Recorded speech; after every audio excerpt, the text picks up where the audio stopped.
Mesdames, Messieurs, bonsoir et surtout merci de nous consacrer une tranche de votre précieuse existence pour le compte de ce nouvel épisode de Regard Social. Regard Social, nous allons chercher au plus profond de vous la sensibilité humaine afin de pouvoir compatir et comprendre les malheurs que vivent les uns les autres. Nous allons d'ailleurs chercher au très loin de nous tout ce qui peut être la fève de la compassion pour donner goût à ces personnes dont la vie semble être à l'extinction. Mesdames, Messieurs, bonsoir et bienvenue une fois de plus.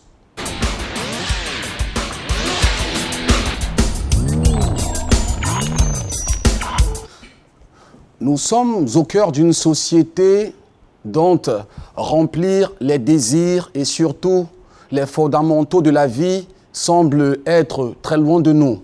Nous sommes au cœur d'une société où faire un enfant est aussi banal que respirer. Ce soir, nous vous invitons dans l'extrême nord pour comprendre le malheur d'une famille dans laquelle nous nous imprégnons de la situation. Il s'agit bien sûr d'une jeune famille, d'un couple de la trentaine qui aujourd'hui essaye mieux que jamais de sortir du gouffre dans lequel la famille est plongée, en raison bien sûr d'une anomalie que connaît leur enfant de moins de 2 ans. Il s'agit de Sabitou et de son mari qui est berger, dont rationner bien sûr la famille est devenu un véritable problème. Mesdames et messieurs, au travers de cet élément que je vous invite à regarder, vous comprendrez mieux que tout le monde, que moi, ce que vit cette famille. Voici l'élément que nous propose l'équipe de reporters. Et de paille tressée, des cris résonnent.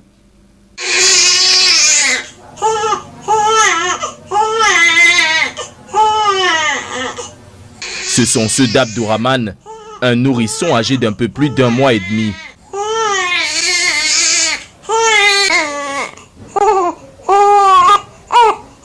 Ce nourrisson n'a plus connu les joies d'un sommeil paisible depuis le jour de sa naissance.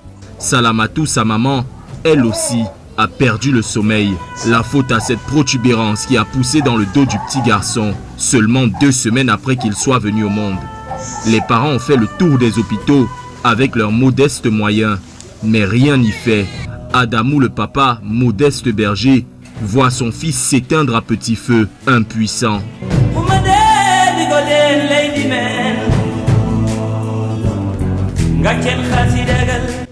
Je suis dépassé par la maladie de cet enfant. Nous avons fait le tour de quelques hôpitaux, en commençant par Mindif. Ensuite, nous sommes allés à Mora. Le peu que nous avons cotisé est fini. Maintenant, on nous demande de voir avec les grands hôpitaux. Moi, son papa, je suis berger et je gagne 10 000 francs par mois. Je n'ai rien, je suis dépassé. Je demande aux âmes de bonne volonté de nous venir en aide pour l'amour du ciel. Aidez-nous à sauver cet enfant. Pardon, aidez-nous. Moi et sa maman, nous avons complètement perdu sommeil. Ayez pitié, s'il vous plaît. Aidez-nous à sauver cet enfant. Salamatou, elle aussi, femme au foyer, n'ayant aucun revenu, assiste impuissante à...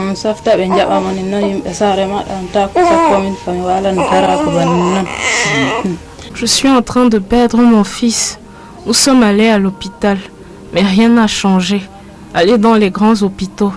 Moi et son papa n'avons pas de moyens. Nous sommes obligés de rester à la maison avec lui. Acheter un sirop de 1000 francs me dépasse. C'est comme si je n'étais pas de ce monde. Je suis dépassée. Je demande aux âmes de bonne volonté de nous venir en aide. Pardon, sauvez mon fils. Pardon, sauvez mon fils.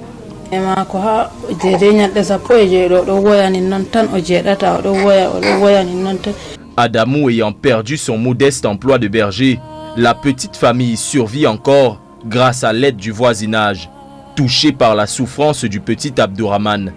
Quand je suis allé, j'ai vu vraiment l'état de l'enfant, ça m'a beaucoup bouleversé. L'enfant souffre beaucoup avec un masse de rire et les parents n'ont pratiquement rien. Le père c'est un berger, qu'on le paye 10 000 francs par mois. Et maintenant il ne bouge plus, la maman ne dort même plus, l'enfant pleure toute la nuit. On a cotisé, on est allé vraiment, mais ils demandent encore d'aller dans un hôpital de référence. Et les parents n'ont rien, ils se sont abattus vraiment et ils sont en train de pleurer seulement. Je demande aux hommes de bonne volonté de venir en aide à cet enfant de 46 jours. Pour l'aider, vraiment, l'enfant est souffrant. Vraiment, regardez comment l'enfant est. Je vous en prie, venez en aide à cet enfant. Saokani, l'oncle d'Abdourahmane, ne sait plus quoi faire pour consoler les parents de cet enfant. Donc nous traversons vraiment un moment très difficile, très difficile. Nous sommes à bout de nos souffles. Et on a tout fait, tous nos moyens, nous sommes à bout de nos souffles. Ça fait aujourd'hui 2 semaines que le bébé ne va pas bien. Et la nuit, la maman a des difficultés. Parce que le bébé pleure. Et la maman aussi pleure. Elle pleure pendant toute la nuit. Et le jour aussi comme ça. Elle a pleuré jusqu'à ce que ses larmes ont tari. Et nous sommes obligés de chercher des voisines pour venir l'aider. Vraiment, écoutez nos pleurs. À bout de souffle, à court de larmes, cette famille voit le feu de la vie s'éteindre chaque jour un peu plus en leur fils et se tourne vers vous pour raviver chez le petit Abdourahmane la flamme de la vie.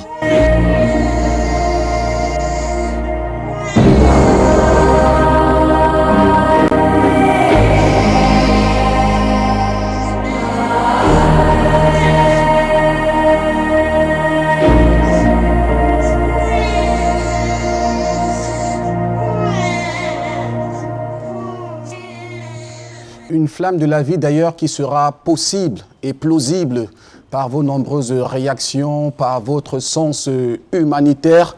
On sait combien de fois vous êtes affecté par la magnanimité à l'occasion lorsque elle se présente, puisqu'en chacun de nous somnole un petit grain de compassion. N'hésitez surtout pas à manifester ce que vous anime, cette compassion, au profit bien sûr de la vie de cet enfant. Nous recevons pour nous tenir la chandelle, pour nous éclairer sur ce cas, sur ce reportage, cet élément concocté par l'équipe de reporters de Regard Social. Nous avons invité des experts, un sociologue, commençons par vous les présenter. À ma gauche, nous avons le professeur Charles Gadjifna. Je vous rassure, pas de la prononciation, on reviendra sur le nom. Le professeur, bien sûr, est sociologue, maître de conférences des universités, chef des départements de sociologie à l'université de Douala. Il est à ma gauche. Bonsoir, prof. Bonsoir, cher présentateur. Bonsoir à vos téléspectateurs et je renouvelle mes amitiés aux autres membres du panel avec lesquels on ne va pas croiser le verbe, mais orienter le verbe pour l'élévation de la magnanimité, de la charité, pour ce cas qui pose véritablement problème avec ces images insoutenables que nous avons vues tout à l'heure. Merci surtout de nous prêter votre confiance et surtout de votre temps pour être sur notre plateau de Regard Social. À ma droite, nous avons le docteur Yemi Racine Marcel, qui est médecin. Bonsoir, doc. Merci d'être sur notre plateau. Bonsoir. Bonsoir également à tous les téléspectateurs. Bonsoir à mes copanélistes.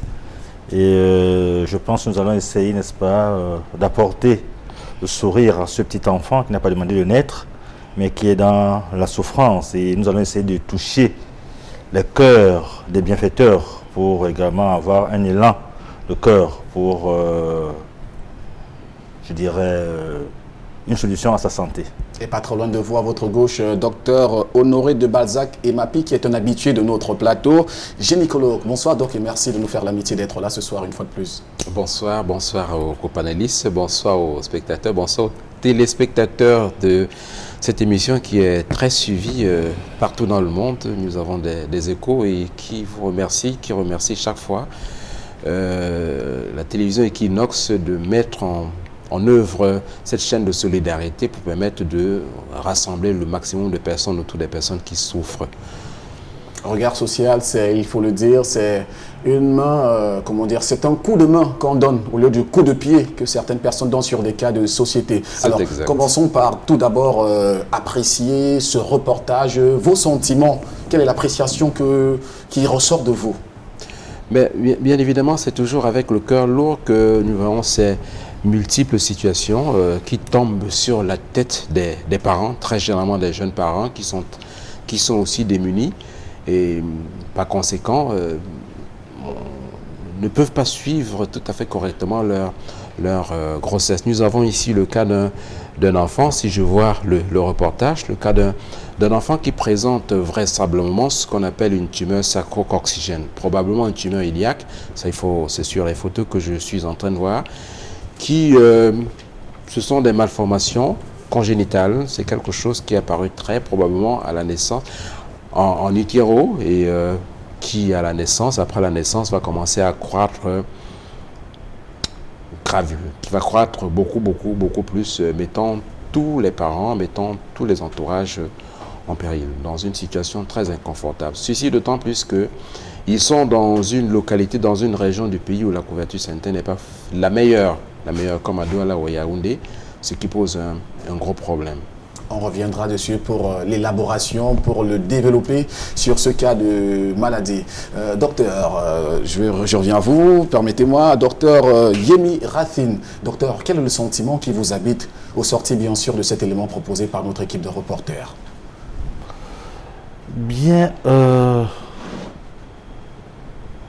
que dirais-je? J'ai mal, j'ai la souffrance dans le cœur. Et puis, comme l'a dit le docteur Emapi, nous savons très bien que dans cette région du pays, nous ne l'aurons pas. On n'a pas accès facilement aux soins de santé comme dans les grandes métropoles, Douala et Yaoundé. Mais je vais peut-être prendre un peu le docteur Emapi en faux, parce qu'il a parlé d'une tumeur. Bon, mais de prime abord, je voudrais que l'on comprenne que ce que nous avons vu, c'est une masse, c'est une excroissance, une protubérance, c'est-à-dire une malformation de la peau. Je voudrais que le commun des mortels puisse le comprendre. Quand le docteur Emapi, nous parlons, on se comprend en tant que deux professionnels de santé, quoi. Mais quand nous sommes en face du commun des mortels, en fait de ma grand-mère qui est au village, je voudrais qu'elle essaie de comprendre le basique. Voilà un jeune un nourrisson, je dirais un bébé qui est né avec une malformation, là c'est bien dit, congénitale, il est né avec. Donc il y a une boursouflure, il y a, je dirais, une inflammation de la peau. Bon, est-ce d'origine, là maintenant je peux dire, cancéreuse? Nous ne savons pas. Est-ce un abcès? Nous ne savons pas. Qu'est-ce que c'est? Point d'interrogation. Maintenant, il va falloir faire des examens.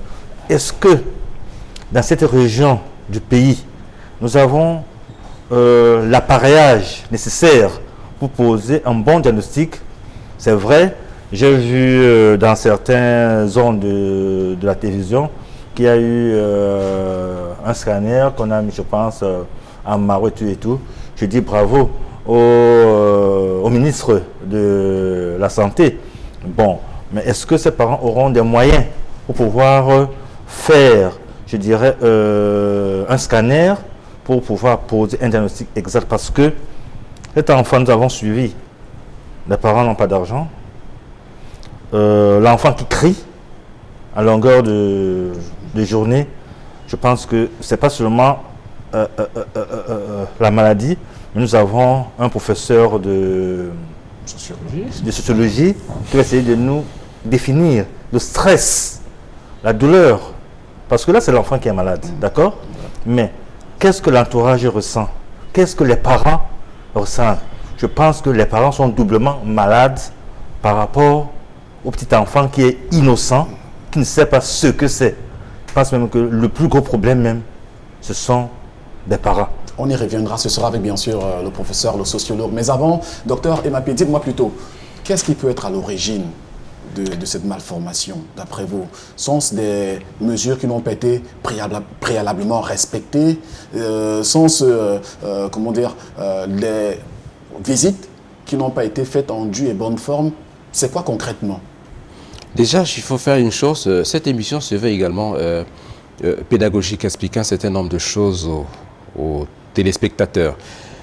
Dans le commun des mortels, lorsqu'on parle de tumeur, on pense au cancer. Non, ça il faut savoir. Tumeur, c'est tout ce qui a gonflé, qui a grandi anormalement quelque part. C'est ce qu'on appelle une tumeur. C'est l'expression que j'ai utilisée tout à l'heure.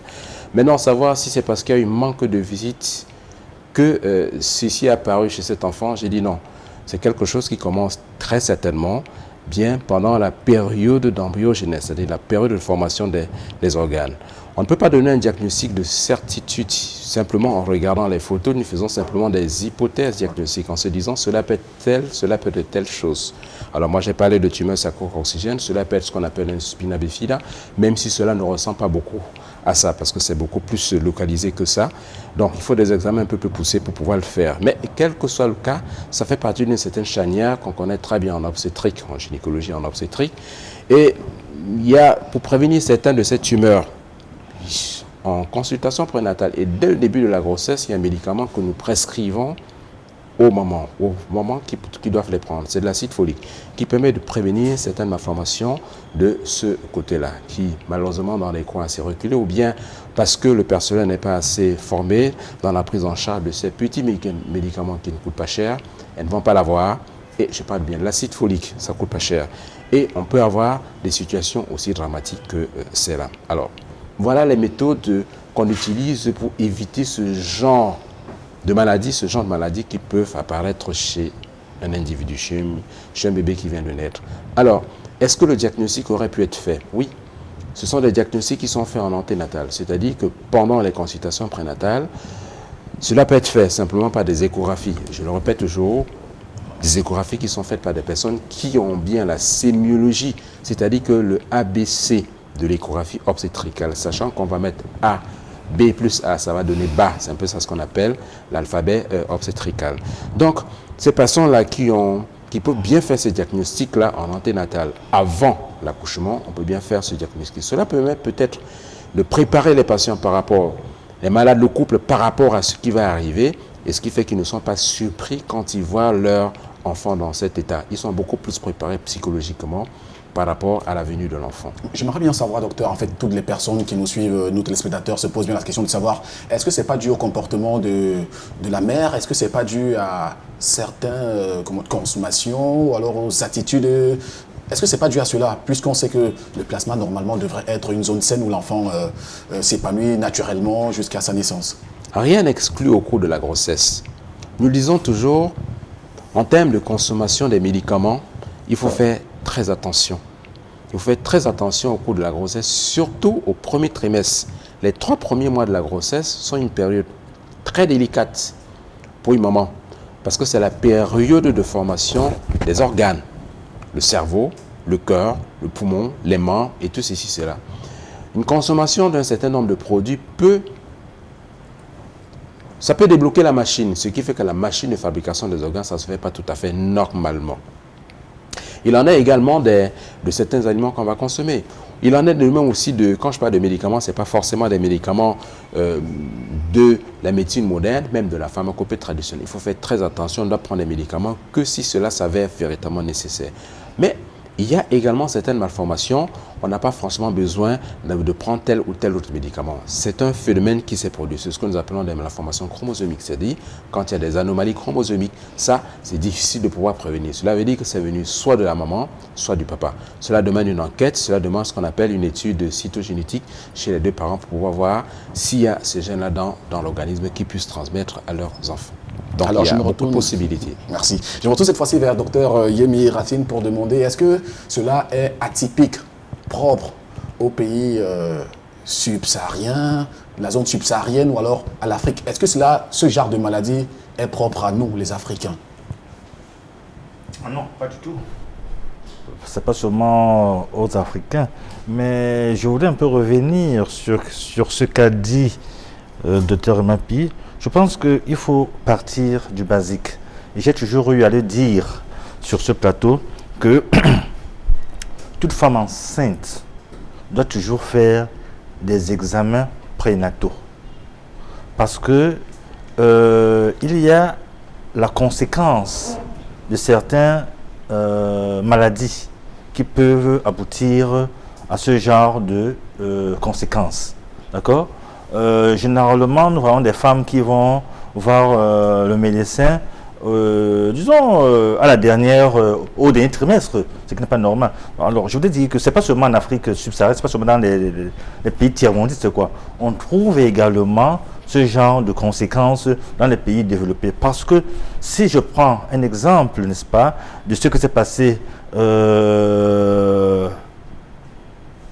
à Tchernobyl, n'est-ce pas, il y a eu l'émanation du gaz, des radiations, d'accord? On peut avoir ce genre de conséquences. Donc, ce n'est pas seulement dans les pays, je dirais, pauvres, les pays du tiers-monde. On retrouve également ce genre de pathologie dans les pays avancés, d'accord? Je suis fier que le docteur Mapi puisse être d'accord avec moi, puisque j'ai eu à voir ce genre de pathologie en Europe, dans les pays très développés. Mais alors, où est la différence? C'est la prise en charge. Est-ce que nous avons les moyens adéquats pour pouvoir prendre ce genre de pathologie?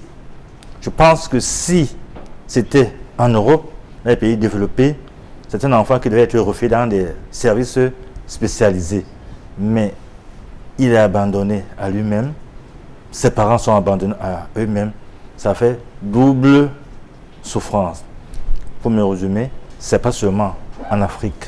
On y reviendra d'ailleurs sur la qualité du plateau technique approprié pour ce genre de déformation congénitale. Je reviens cette fois-ci vers le professeur Charles Gadjitna, le sociologue, qui à sa manière va nous détailler de façon concrète comment est-ce que le sociologue comprend cela. Je crois que le sociologue va parler dans la difficulté de ce que ceux qui ont prêté le serment d'Hippocrate ont presque tout dit.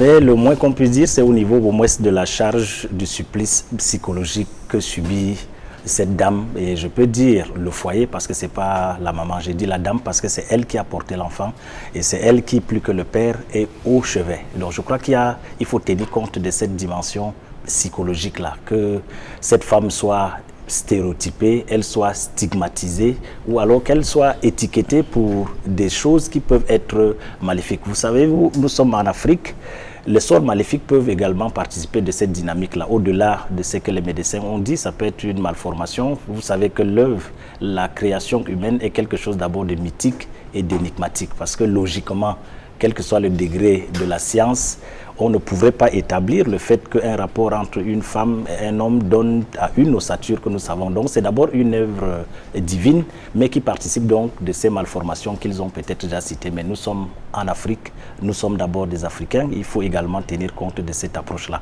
Maintenant, relativement à ce qui peut relever du régime alimentaire ou bien la spécificité de la zone, j'ai quelques réticences à penser que ce soit spécifique à la zone du Nord. On peut peut-être comprendre relativement au maillage sanitaire de notre pays que cette zone ne dispose pas peut-être des mêmes avantages que les grandes métropoles comme Yaoundé et Douala où on a quand même pas une constellation, mais un échantillon assez représentatif de spécialistes sur ces questions de santé. J'ose espérer que le ministère de la Santé publique, qui est quand même de la zone de l'extrême nord, si je m'en tiens au reportage, a peut-être fait quelque chose de plus pour que le plateau technique de la région puisse parer à ce genre d'éventualités. Mais il y a une curiosité quand même qu'il faut soulever, et là je le dis avec la possibilité d'être contredit ou bien d'être approuvé par les médecins. Je crois qu'il y a quand même une dimension éthique et déontologique qui devrait quand même structurer ces médecins qui ont suivi les premiers cas. Je crois que le réflexe humain, le réflexe naturel et rationnel d'un médecin aurait pu être de dire que bon, notre plateau technique ne nous permet pas de prendre en charge, et peut-être l'idée de référencement, quitte à ce qu'on établisse que la famille n'a pas de moyens. Or, si j'ai bien suivi les angles de reportage développés, il n'y a pas eu un référencement qui puisse nous permettre de dire que c'est le plateau technique qui ne s'y pas. Donc, je crois que c'est à chaque médecin, à son niveau, à son lieu d'affectation, de reconnaître au moins humblement que ce cas ne peut pas être traité avec notre petit plateau technique peut-être de l'hôpital de district de santé. Il faut peut-être aller vers l'hôpital régional, soit de Maroua, soit de Yagoua, parce qu'on en a quand même deux, ou alors c'est celui de Garoua qui est peut-être plus ancien, ou alors un simple référencement pour dire dans ce domaine, il s'est agi dans les hypothèses évoquées, soit de tumeurs, soit de protubérance, et ainsi de suite et autres. Peut-être les spécialistes se retrouveraient peut-être au niveau de Yaoundé ou bien au niveau de Douala. Là, au moins, on a quand même une avancée dans la mesure où on peut trouver le soin quelque part. Mais gérer à son niveau, renvoyer, tourner les parents en rond, je crois qu'il y a quand même cette responsabilité. Je ne dis pas qu'elle est suicidaire, mais il y a quand même cet effort que les médecins doivent faire de reconnaître humblement, puisqu'on ne peut pas tout savoir. Il y a des domaines de la médecine, là je parle sous leur contrôle. Donc je crois qu'il y a quand même cette dimension-là. Et je dois dire que je dois être encore plus touché parce qu'il s'agit quand même, comme le disait le philosophe Nietzsche, il y a une sorte de loi des reins qui lie chacun à son milieu. Je suis quand même originaire de cette région de l'extrême nord, donc je dois avoir le sentiment d'être doublement touché par ce que cette famille subit, une famille qui n'a demandé qu'à mettre un enfant au monde sans autre forme de procès, mais qui se retrouve dans cette situation assez compliquée. Et un enfant pouvant en cacher un autre, vous me donnerez peut-être l'occasion d'avoir une pensée particulière pour celle de 5 ans qu'on a perdue dans le sud-ouest. Peut-être que dans nos prières, on puisse l'élever pour la compassion, pour que Dieu l'accueille auprès de lui, en dépit de tout ce qu'on peut penser autour de ce qui s'est passé. Donc l'enfant reste d'abord a priori sain, a priori immaculé, parce qu'il ne saurait poser des actes litigieux ou bien délictueux. Donc l'enfant est d'abord quelqu'un d'a priori sain. Et c'est dommage que nous voyons cela. Donc ça devrait toucher la fibre de tous ceux qui aspirent à être parents. Naturellement, on ne peut pas être insensible devant ces visages. Là, j'en appelle déjà à la magnanimité de tous ceux qui nous suivent. Et puis ceux qui ont maintenant eu la grâce divine d'avoir des enfants bien portants, ils doivent également payer cela en volant au secours de cet enfant pour au moins dire merci à Dieu de n'avoir pas subi ce que cette femme subit, parce que c'est un supplice, c'est un fait avec F-A-X, pas fait avec F-A-I-T, c'est-à-dire une charge pondérale énorme.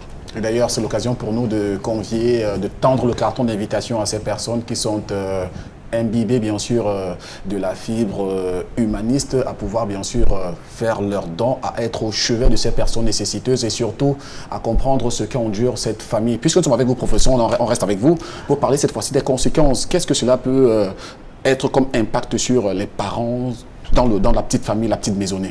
Naturellement, les parents sont d'abord diminués. Ils ne sont plus des parents avec grand F. Ça veut dire que c'est des parents qui traînent certaines anomalies, qui traînent certaines insuffisances, dont le regard extérieur est d'abord péjoratif. Donc, c'est des parents qui se sentent diminués dans leur dignité humaine. Et puis, c'est des parents qui ne regardent pas la société comme nous la regardons, en se disant qu'est-ce qu'ils ont pu bien faire pour mériter d'avoir un enfant avec une telle malformation.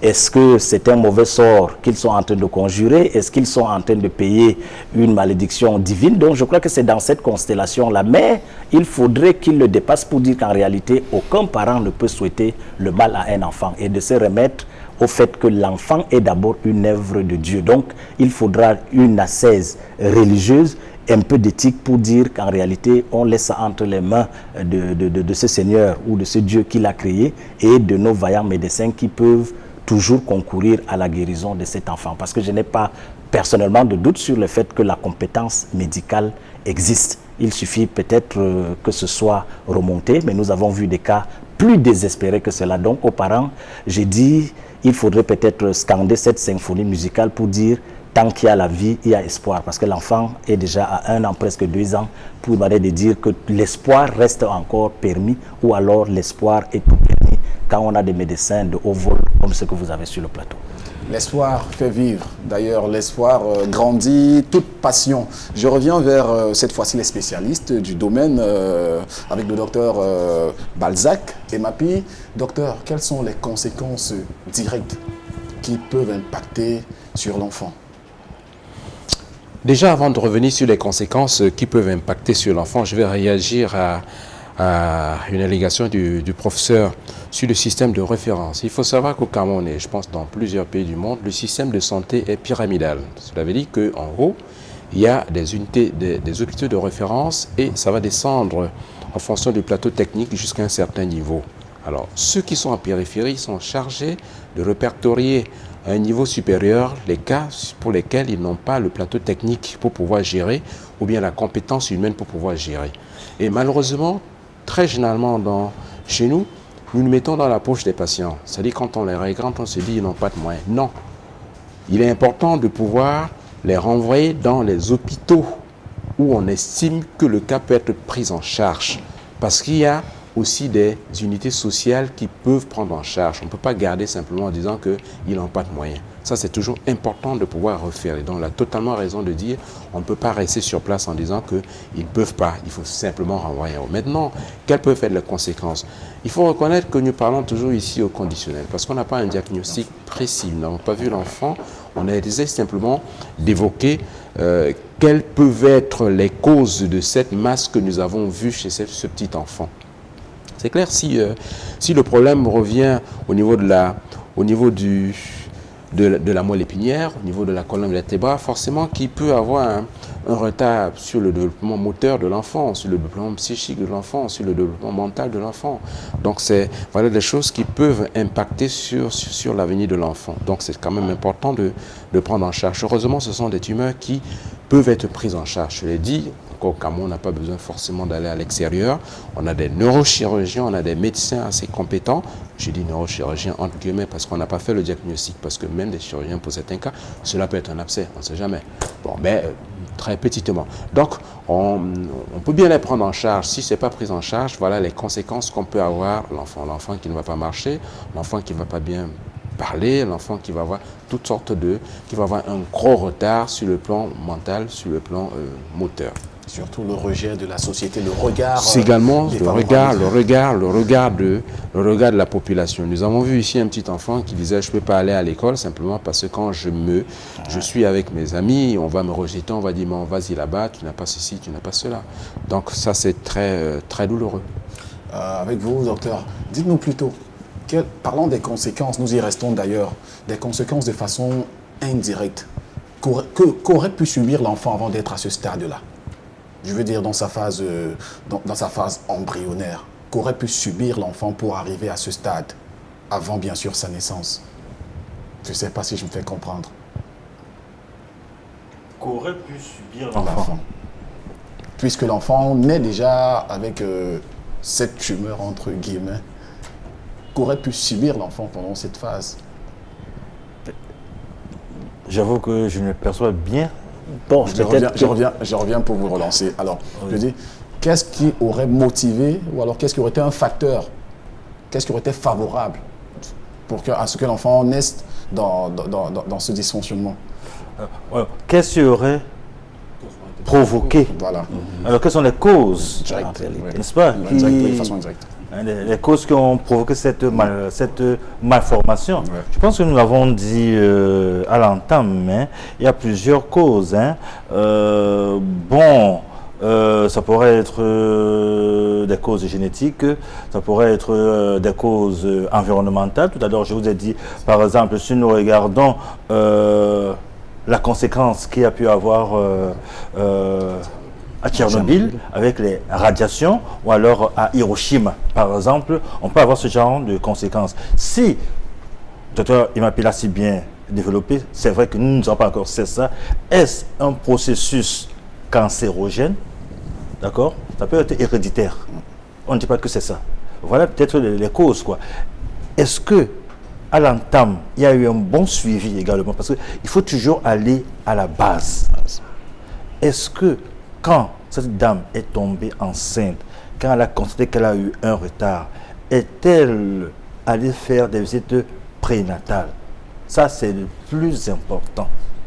Parce qu'en faisant des visites prénatales, et toi, il m'a appelé en tant que gynécologue, l'a si bien dit, vous faites vos premières visites, il y a des médicaments basiques qu'on vous donne pour le suivi de votre grossesse. Maintenant, est-ce que parce que nous voyons maintenant tout le monde que nous appelons dehors, docteur. Il y a des médicaments que nous prenons, n'est-ce pas, qui ont d'autres effets, qui ont des effets tératogènes. C'est-à-dire qui ont un effet qui puisse créer des effets indésirables. Par exemple, celui-ci. D'accord? Il y a des médicaments, je ne sais pas, je vais peut-être, je ne sais pas, je peux citer, je ne sais pas.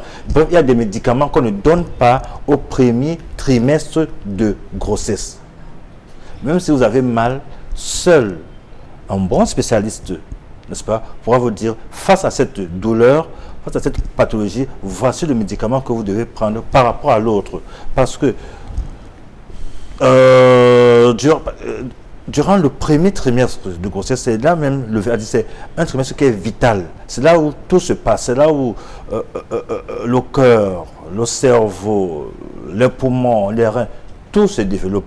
Alors, s'il y a quelque chose qui n'est pas normal, qui n'est pas bien pour le développement de cet organe-là, tout est faussé dès la base. Donc, il y a des médicaments que vous pouvez prendre qui ne sont pas normaux. Vous pouvez prendre des médicaments indigènes.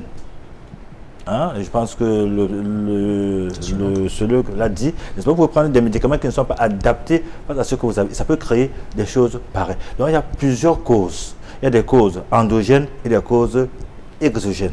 Donc, face à tous ces problèmes-là, on peut arriver à ce genre de pathologie. Donc, pas vous dire que c'est ceci. Il y a plusieurs causes, n'est-ce pas, qui peuvent concourir, n'est-ce pas, à ce désastre. Alors, je vous en prie, professeur. Oui, je voudrais renchérir sur, je crois que le docteur Emma Pil l'a signalé, et je voudrais avec brio reconnaître ce que le médecin vient de dire. Et je crois que nous devons avoir le courage aussi d'avouer, et là je parle de l'autorité, d'avoir fait des recherches dans la zone et d'être originaire de la zone. Je crois qu'il y a certains tabous culturels qu'il faudrait briser. Parce que si vous avez vu la chute de l'argumentaire du médecin, c'est effectivement vers cela. Parce que la question, on aurait dû la poser en demandant si cette malformation est décélable à la phase de visite prénatale. C'est-à-dire que pour anticiper, on aurait pu dire cet enfant au 6e, 7e, 8e mois, il y a une malformation et que l'accouchement peut être même compliqué parce que la parturition ne peut pas être simple pour un enfant qui a une morphologie normale que celui qui a peut-être les visites prénatales auraient pu déjà anticiper sur le fait, les médecins nous diront si leur scanner et autres permettent de déceler. Mais je voudrais revenir sur l'essentiel pour dire qu'il y a quand même un facteur aggravant ou alors un facteur limitant à ce genre de situation dans la zone à laquelle j'appartiens. Il y a une portion d'irrédentisme ou alors de repli culturel qui estime que l'épouse et votre épouse, sa nudité ne doit pas être connue, par exemple, d'un médecin qui est un étranger. Du coup, ça crée un blocage au système de visites médicales qui sont nécessaires et les médecins l'ont dit. La prise des médicaments peut impacter sur la formation de l'enfant, surtout au premier trimestre et même peut-être sur la longue durée. Alors, si nous restons donc dans ces clichés de repli culturel pour dire qu'en réalité la visite prénatale expose peut-être la partie intime de la femme et que c'est un sacrilège, je crois que là nous n'aidons pas. Non mais permettez-moi, professeur, on a connu des naissances quand même, bien avant de faire confiance. Je ne voudrais pas entrer dans ce volet, mais dire que cela puisse être dû au Oui, je suis d'avis avec vous, mais je crois que nous sommes également d'avis que comparaison ne serait pas raison, ou alors les périodes ne sont pas les mêmes. Vous n'allez pas me dire qu'à cette période où nous n'avons pas eu besoin peut-être de cette médecine et que ces problèmes ne se posaient pas, je crois qu'on mangeait quand même bio. Sauf à me dire que rendu au XXIe siècle, c'est la même alimentation, c'est le même confort que nous avons, je ne pense pas. Je crois qu'il faudrait faire la part des choses entre la médecine moderne qui est bonne, entre la médecine de la pharmacopée traditionnelle qui peut aider, mais je crois qu'il y a quand même un sens de lucidité qui doit nous ouvrir à ce que la médecine moderne peut aider, les visites médicales peuvent aider, au lieu de rester bloqué dans un carcan pour dire qu'en principe, la partie intime de la femme, il n'y a que moi qui puisse le voir et qu'un médecin ne devrait pas refuser, fermer, un gynécologue par exemple, fermer. Là, je l'ai dit avec l'autorité même de certains membres de la famille que nous connaissons. Donc, je crois que cet espace est un espace pédagogique, un espace didactique, il faut qu'on se le dise, là où on peut trouver la santé, même s'il faut aller la chercher en Chine, nous devrons le faire et nous devons faire confiance à notre médecine moderne. S'il y a un gynécologue qui peut inspecter le corps et que ça peut aider, je crois qu'on doit s'ouvrir à cela. On ne doit pas être assez refermé, assez féministe sur certaines questions. Je crois que c'était pour vous relancer, c'était pour mieux faire comprendre le problème à nos téléspectateurs qui nous suivent. C'était pour vous relancer. Je suis avec vous, docteur Yémé. Oui, Marseille. je voulais dire que ce que le professeur a dit, je suis entièrement d'accord. Mais il faut qu'on le comprenne bien. Il ne dit pas que c'est absolument cela, mais c'est aussi une partie. Parce que je parle sous le contrôle du docteur Emma. Puis nous avons des femmes ici. Je prends l'exemple là où je dis à Douala, quoi. Si le gynécologue est un homme, le mari n'accepte pas qu'elle se fasse consulter par un autre homme. Il faut que ce soit une femme. Et si, je m'excuse, je ne voudrais pas, si vous n'êtes pas musulman, d'accord, il faut que ce soit une clinique d'obédience musulmane. Si ce n'est pas musulman, la femme ne se fait pas consulter. Autre chose qu'on a dit tout à l'heure là, faut pas, le prof l'a très bien souligné. Nous sommes des Bantous, nous sommes des Africains. Ne serait-ce que même dans les réseaux sociaux, on a souvent entendu qu'il y a une femme qui a accouché d'une souris ou bien d'un extraterrestre. Parce que nous le savons tous. Je ne suis pas en train de dire des choses. Non. Docteur Rimapi, prof, je pense que nous sommes au courant de ces choses. Donc nous sommes des Africains. Donc, nous avons certaines forces que je n'arrive pas à expliquer. D'accord? Une femme qui est enceinte, parfois au 5e mois ou bien au 2e trimestre, la grossesse disparaît. Ou alors quand elle va accoucher d'un enfant qui n'a pas ses membres, qui n'a pas tel organe, qui n'a pas... Donc ce qui fait que ce genre de situation, il y a plusieurs causes que nous ne pouvons pas, même de manière, parce qu'on peut les expliquer de manière scientifique, on ne peut ne pas également les expliquer de manière scientifique. Je pense que ce n'est pas du tout vraiment piqué gynécologue qui voit les femmes tout le temps, mais je pense qu'on a vu des enfants qui naissent, n'est-ce pas, sans organes génitaux. Je crois que ça mérite d'être souligné à grands traits parce que nous sommes en fait dans des spéculations. Je crois que l'argumentaire que j'ai développé tout à l'heure ne s'applique pas stricto sensus ou lato sensus au cas. J'ai dit que c'est l'univers du possible, donc il ne faudrait pas que la famille se sente là-dedans puisque la question était sur les causes possibles.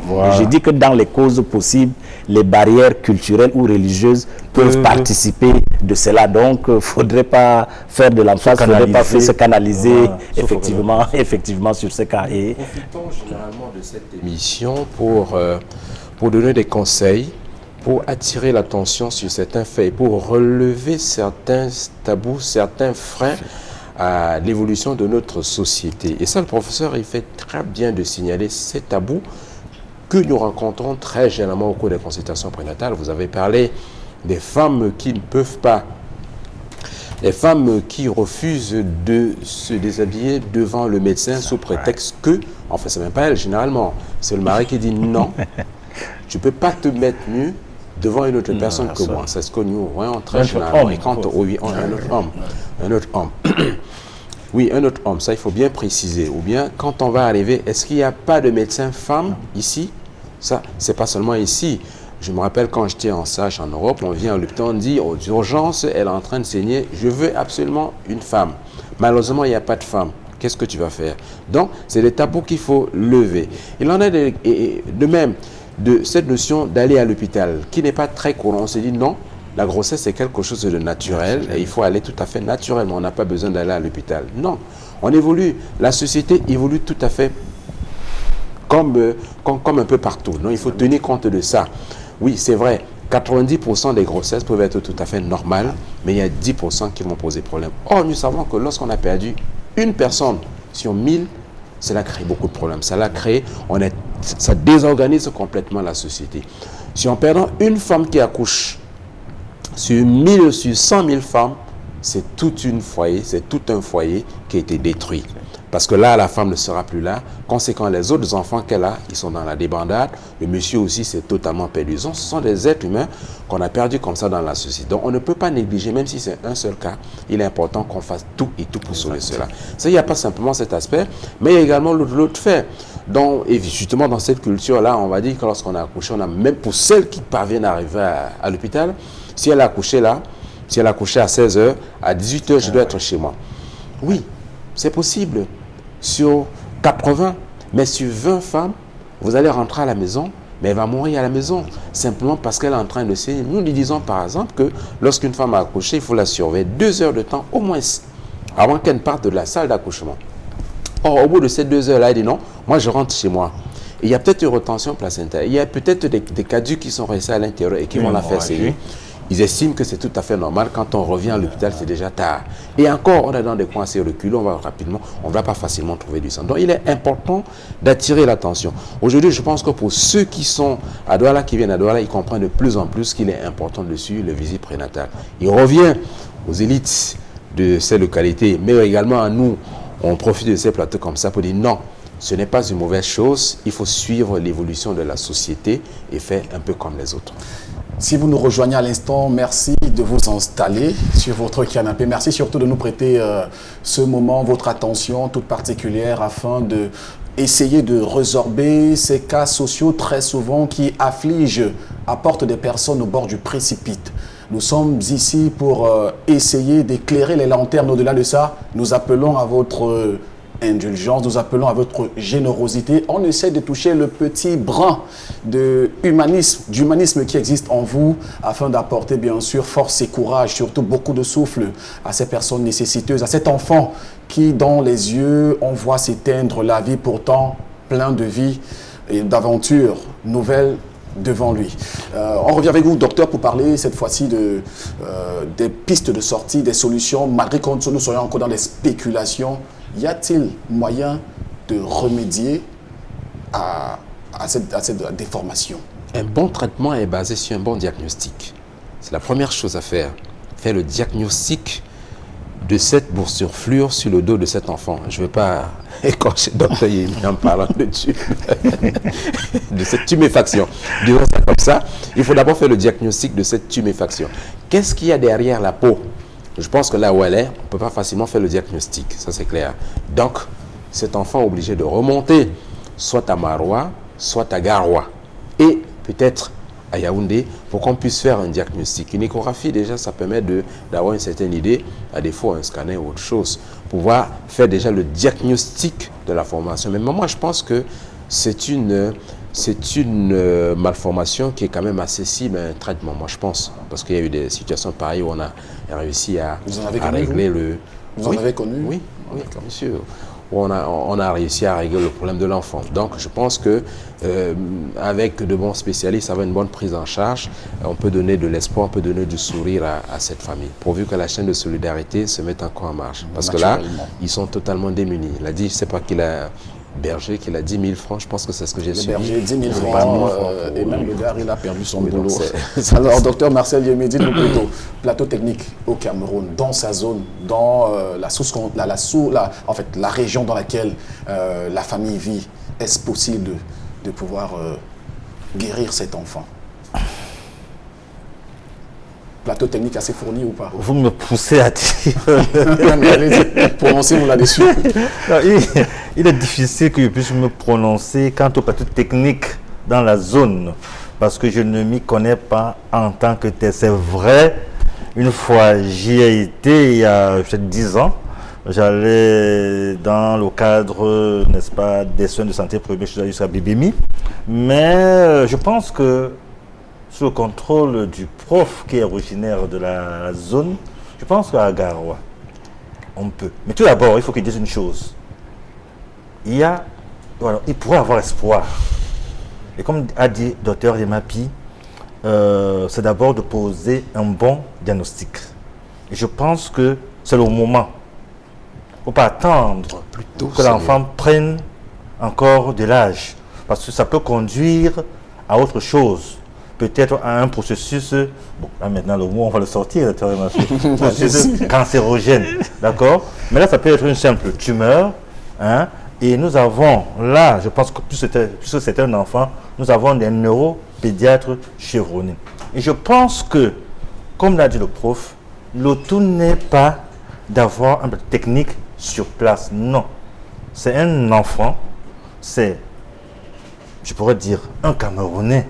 Avant de dire que, d'accord, j'ai toujours dit ici sur ce plateau, hein, on peut bien déplacer cet enfant, je ne sais pas, ici à Maraou, pour le ramener à Yaoundé ou à Douala, ou dans nos imaginaires, les plateaux techniques sont un peu plus élevés, un peu plus adéquats. Donc, moi, que ce soit à Garoua ou là n'est pas mon problème. Est-ce que cet enfant a le droit de vivre? Oui. Est-ce qu'on peut lui accorder une chance? Oui. Je dirais encore oui. Mais mettons un peu de notre cœur, de notre générosité. Et c'est le moment. Il ne faut pas attendre que le temps puisse passer. Le docteur Imapi l'a si bien dit, on pose un bon diagnostic, même si c'est un processus cancérogène, je pense que cet enfant est récupérable. Donnez de la chance. Il y a des techniciens chevronnés au Cameroun. Le tout n'est pas de dire qu'on va l'envoyer à l'étranger. Non. Ici au Cameroun, on peut sauver ce petit enfant qui n'a pas demandé à naître. Parce que comme je l'ai dit toujours aux profs, nous avons l'habitude. Je voudrais vous sortir de l'embarras pour vous dire que je suis revenu seulement de cet extrême nord, il y a de cela 3 jours simplement. Oui. Je voudrais vous assurer que je crois qu'il y a quand même un minimum de plateau technique, il y a des efforts qui sont faits. Et si nous restons dans la perspective de Marcel Macluhan pour dire que le monde entier est devenu un village planétaire, je pense que l'extrême nord, Yaoundé, Douala, les médecins, il y a une circulation de l'élite médicale. Donc, et je voudrais embrayer, quoi. Je pense qu'il y a de cela, je ne sais pas, il y a 2 ou 3 jours, hein, on inaugurait, je pense, un scanner, je pense, à Maroua. Et puis, j'ajoute pour la... Il y en a déjà à Garoua. Je pense que notre ministre de tutelle, le Dr Mapi, essaie quand même de faire des efforts dans ce sens, n'est-ce pas, afin que toutes les populations, n'est-ce pas, de tous les 4 coins du pays puissent avoir... De toutes les strates surtout, sociales. Parce qu'il a dit bien, je pense l'avoir bien suivi, il a dit, le tout n'est pas de mettre un scanner, mais il faudrait qu'il soit accessible à toutes les couches sociales, n'est-ce pas, de la région. Il ne faut pas que ce soit ici où il faut dépenser 200, 300 000 francs. Non, il faut que chaque personne qui soit malade ait accès, n'est-ce pas, à cet examen-là. Et puis, il faudra préciser que, ça je le dis sous votre contrôle, vous le maîtrisez. Je crois que cette partie, surtout la région qui pose problème, a quand même cet avantage inouï par rapport aux autres régions qu'il y a un hôpital de référence à Maroua, il y a un à Yagua qui est un département. Donc je crois que de ce point de vue, il faudrait également reconnaître cet effort qui est fait. Et je crois que tout à l'heure, le docteur... De très bons hôpitaux. De très bons hôpitaux avec des appareils sophistiqués. C'est à Yagua, oui, surtout, j'en parle de Yagua, puisque c'est de là que je suis né, et puis c'est dans cet hôpital. Donc, je l'ai dit avec au moins cette autorité d'avoir séjourné. Donc, je crois que le gros du problème qui se poserait, c'est la dimension de l'indigence, la dimension de la paupérisation, la dimension de la pauvreté de cette famille qui a peut-être compris qu'elles n'ont pas assez de moyens et ne veut pas oser. Donc, c'est un appel également à cette famille. Il faut oser. S'ils se rendent déjà à l'hôpital, je crois que la fibre de la magnanimité peut se déchaîner ou la déferlante peut venir simplement seule. Donc, et il faudrait le dire, je crois que le docteur Imapi a fait simplement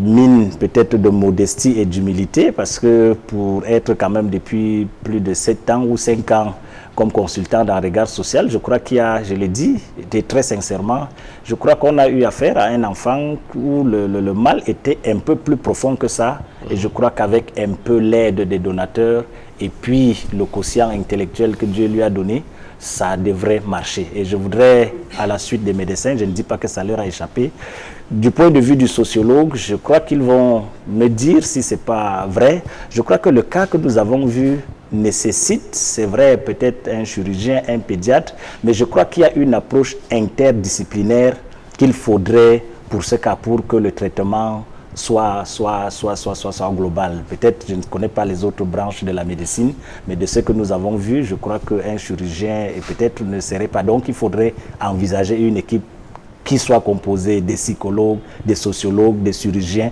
Je les laisse le soin maintenant d'ajouter la liste des techniciens qui peuvent avoir affaire à cela. Je peux vous rassurer que rarement un cas comme celui-là se gère seul. Déjà, on a parlé du scanner, on a parlé d'échographie, ce n'est pas la même personne qui va faire. Ça se gère toujours en équipe pluridisciplinaire. Et davantage, je l'ai dit, pour que ceux qui attendent, je sais qu'ils sont nombreux, qui vont voler au secours, pour qu'ils comprennent qu'il faudrait que notre contribution soit conséquente relativement à cette équipe qui est grande. Donc, on n'ait pas la prétention de minimiser ce fait. Je crois que c'est une grosse équipe, c'est un dispositif assez lourd, et je crois que ça appelle donc la dimension, le poids de notre générosité. Je crois que c'est à ce commentaire que je voulais en venir. Vous êtes dans ou au-delà du continent, certainement vous avez une once de bonté, de générosité qui vous habite. Nous sommes allés chercher très loin dans votre âme, toucher la petite sensibilité qui puisse vous permettre de réagir en faveur de ce cas d'une famille, une famille aujourd'hui qui se trouve au bord du précipice, une famille qui, malgré bien sûr tous les moyens mis en place, malgré bien sûr les efforts conjugués et bien sûr la participation des alentours, une famille a besoin bien sûr que vous leur tendez la main afin de sortir de ce gouffre. C'est le moment de tendre la perche pour permettre à cette famille de s'élancer dans la vie. La vie est un précieux sésame. Je reviens vers vous, docteur Emapi, pour parler cette fois-ci des pistes de sortie. Au-delà des pistes de sortie, je veux parler d'abord des attitudes à adopter pour pas que ça puisse arriver bien plus tard. Dans d'autres familles. Je pense que j'ai dit tout à l'heure, et ça, docteur Emile insiste généralement là-dessus, lorsqu'on a affaire à un enfant, on regarde toujours comment ça s'est passé quand il était dans l'utérus de sa maman.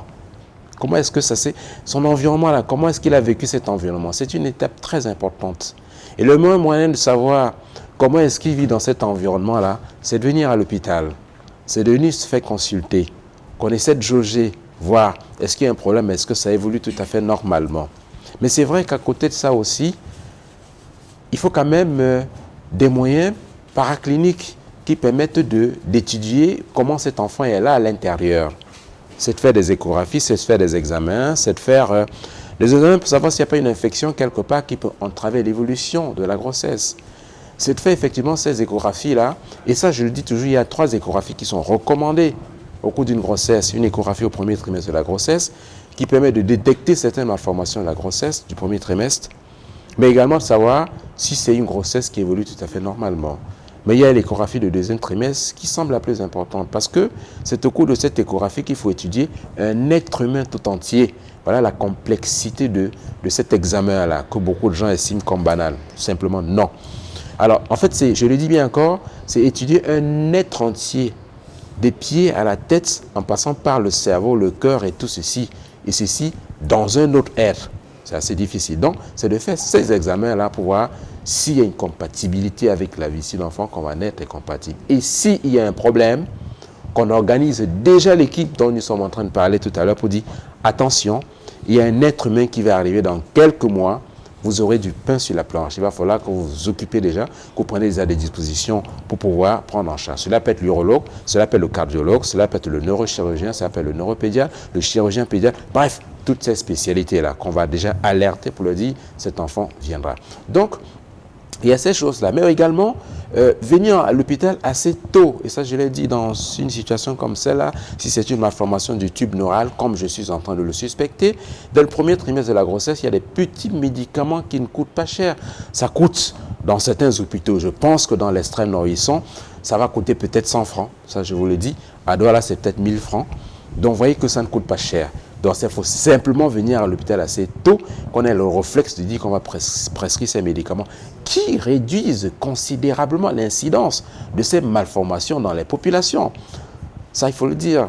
On trouve encore moins d'anomalies du tube neural en Europe qu'en Afrique, par exemple, où c'est assez systématique. Mais encore, je te dis, on traîne encore le pas à pouvoir prescrire ces petits médicaments. Donc, il y a quelque chose à faire en aval, afin qu'on n'ait pas de situation pareille. Puisque nous restons toujours dans le cadre des spéculations, docteur Marcel Yemi, dites-nous, ça va voir dans les combien? Il faut être situé, il faut essayer de rencarder nos téléspectateurs qui veulent réagir. Ça va voir dans l'ordre des combien pour ce genre de cas. Restons dans les spéculations, allons-y, puisqu'on y est. Oh, franchement, il m'est assez difficile, n'est-ce pas, pouvoir vous donner le cours n'est-ce pas, approximatif de ce que pourrait coûter cette chirurgie. Surtout que, comme l'a dit le prof, ainsi que docteur Emapi, n'est-ce pas, c'est un cas de pluridisciplinarité. Hein? Donc, il faut un cardiologue, il faut un pédiatre, il faut un chirurgien pédiatre, il faut beaucoup de personnes, beaucoup de techniciens autour, quoi. Donc, ce sera très difficile de pouvoir évaluer, n'est-ce pas? Le psychologue a une place très importante. Non, je te dis juste un tout petit peu. Oui. Si vous êtes débrouillard comme nous là, vous voulez construire votre maison, vous demandez à l'architecte, donnez-moi le coût, vous ne construirez jamais. Ça c'est clair. Simplement parce que le coût, ça va vous effrayer. J'ai dit quelque chose tout à l'heure. Cet enfant mérite une guérison ou pas? Il mérite la guérison. C'est clair. Voilà la seule chose qu'il faut se dire. Et mettre tous les moyens en œuvre pour qu'il soit guéri. On commence par la première étape, faire le diagnostic. Ensuite, quel est le traitement qui est approprié? On rassemble tous ces éléments-là. J'aimerais bien savoir, on aimerait bien tous savoir, hein, quels sont les organes affectés au-delà de ce que nous voyons sur le dos, la bosse de façon triviale, pour dire qu'est-ce qui est concerné dans le corps de l'enfant au-delà de ce que nous voyons? Alors, c'est en faisant justement ces examens paracliniques qu'on va savoir. Cela peut être une malformation qui est totalement isolée à la colonne vertébrale. Mais il peut y avoir des malformations associées. Ça, nous l'avons déjà dit à plusieurs reprises au cours de cette émission. Donc, c'est voir ça. Est-ce qu'il n'y a pas une atteinte cardiaque? Est-ce qu'il n'y a pas une atteinte des reins, par exemple? Est-ce que c'est simplement limité à la colonne vertébrale, c'est-à-dire au canal rachidien? Ça là, je pense que c'est des choses qu'il faut faire. C'est pour ça que je dis qu'il faut d'abord faire le diagnostic avant de savoir qu'est-ce qu'il y a à faire. Et ensuite, maintenant, on va voir quel traitement qui est le plus approprié. Donc, focalisons pas beaucoup. C'est bon à savoir. Allons-y, docteur Marcel. On revient au prof. Allons-y, docteur Marcel. Comme docteur Emapi l'a dit, est-ce que cet enfant a droit à la vie? Oui. C'est un cas social. Donc, la vie n'a pas de prix. Voilà, dire qu'il faut tel montant, ce serait... non, la vie n'a pas de prix. D'accord? Peut-être, comme le docteur Emapi, il va falloir poser le diagnostic. Il y a d'abord des examens à faire et tout. Bref, la vie n'a pas de prix. Donnons toutes les chances à cet enfant de vivre. Il serait pour moi aberrant de dire qu'il faut 1 million, 2 millions, 10 millions. Non, ce n'est pas ça le problème. Je pense, honnêtement et sincèrement, qu'il y a des confrères qui soient disposés à recevoir cet enfant. C'est juste un problème de référence. On le réfère et il sera pris en charge. Il suffit juste qu'on leur donne des moyens pour le faire. Combien valent ces moyens? La vie n'a pas de prix. La vie n'a pas de prix. Nous sommes d'accord avec vous là sur ce coup. Oui, je vois la barre des deux médecins à pouvoir. Je crois qu'ils ont l'hérésie des chiffres, personne ne veut donner. Je crois que nous retenons simplement, comme ils l'ont dit, que la vie n'a pas de prix. Donc, une manière de dire que chacun de nous doit payer le prix le plus fort pour contribuer à la guérison de l'enfant. Donc, c'est un problème de conscience, c'est un problème psychologique que chacun de nous doit avoir. Donc, tout être humain normalement formé, psychosomatiquement formé, phénotypiquement formé, qui ne contribuerait pas d'une manière ou d'une autre à la guérison de cet enfant, aura un problème de conscience. Donc chacun de nous devra donner ou devra payer le prix le plus fort du moment où on a l'expertise avérée. Ceci dit, il y a une question qui m'est taraudée peut-être d'esprit sans me substituer au présentateur. En voyant le supplice de cette famille, le sociologue serait tenté de demander à ces médecins de haut vol qui sont là pour dire, en attendant que le diagnostic soit fait, en attendant que le référencement soit fait, quelles sont les précautions que la pauvre mère, le pauvre père peut prendre pour éviter, je le dis à tout hasard, peut-être une infection ou une complication. De votre riche et longue expérience, quels peuvent être le conseil pour la maman? Parce que je la vois quand l'image revient, ça me touche profondément et peut-être comme c'est une approche pédagogique, ça aiderait peut-être la maman à savoir faire avec les petits moyens de bord. Dans ce genre de situation, certainement, de votre expérience et de vos longues études, est-ce que l'enfant aurait une position privilégiée? Qu'est-ce que la maman, ou je ne l'imagine pas avoir fait de longues études, qu'est-ce qui peut l'aider au plan pratique? C'est une question que le sociologue se pose à lui-même, mais la pose aux médecins qui sont là. Si la peau est totalement saine, si tu permets, Ouais, si la peau est saine, il n'y a rien à faire. Éviter simplement une pression sur la masse. Effectivement, la position couchée en décubitus latéral, gauche ou droite, est favorable pour l'enfant. Mais si elle commence à se nécroser, c'est simplement faire des pansements. C'est-à-dire s'il commence à avoir comment est-ce que je vais dire ça? Ça commence à s'effriter, à se desquamer, cela veut dire qu'il y a déjà un problème. Ça, il faut faire des pansements pour détruire, des antiseptiques avec des antiseptiques pour pouvoir détruire le microbe qui va aggraver la situation. Éviter de faire une pression sur ça. Éviter de faire des traitements indigènes. C'est ce que je vais dire, indigène. C'est-à-dire que, parce qu'on a dit que le praticien a demandé d'appliquer ci ou ça pour faire regresser la masse. Cela ne va pas regresser, je peux vous le dire. Ça, j'ai dit ça à la famille, ça ne va pas regresser. Donc, éviter de mettre ce genre de choses-là qui vont plutôt aggraver la situation en amenant une infection au site et propager cette infection peut-être au niveau du cerveau. Donc, position couchée, ne pas faire de pression et pansement s'il y a quelque chose. Et s'il n'y a rien, si c'est totalement sec, on ne fait rien. Les pansements qui vont avec quel genre de... Des antiseptiques, il y en a plein. Ça, ils savent. Je voudrais ajouter quelque chose, n'est-ce pas, que généralement, nos petits-enfants subissent les scarifications.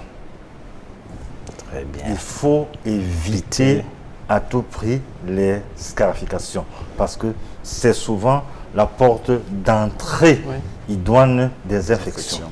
Le docteur Imapi a tout dit et en évitant les scarifications, il faut également essayer de bien, je ne sais pas si je peux le dire comme ça, de bien alimenter l'enfant. Parce qu'une bonne alimentation, n'est-ce pas, est déjà un traitement, c'est le meilleur, c'est le premier traitement d'ailleurs, de toute évidence, d'accord? Donc, c'est vrai que là, il y a un problème. Si j'ai bien vu, il y a les cris de l'enfant. Il y a la souffrance. Il y a la douleur. C'est le véritable problème. Je pense qu'avant que ne viennent les desquamations, ou les escarres aussi, parce que en s'appuyant sur cette partie-là, n'est-ce pas, la peau peut se desquamer. Je pense également qu'il pourrait y avoir ce que nous appelons les escarres, parce que tellement, n'est-ce pas, cette partie va, il y aura une pression et puis il n'y aura plus de vascularisation, n'est-ce pas, comme on dit, cette partie, la peau va mourir, le sang ne va plus circuler, elle va devenir morte. Donc, ça va former une plaie et ça va être le plus dur, n'est-ce pas, à soigner.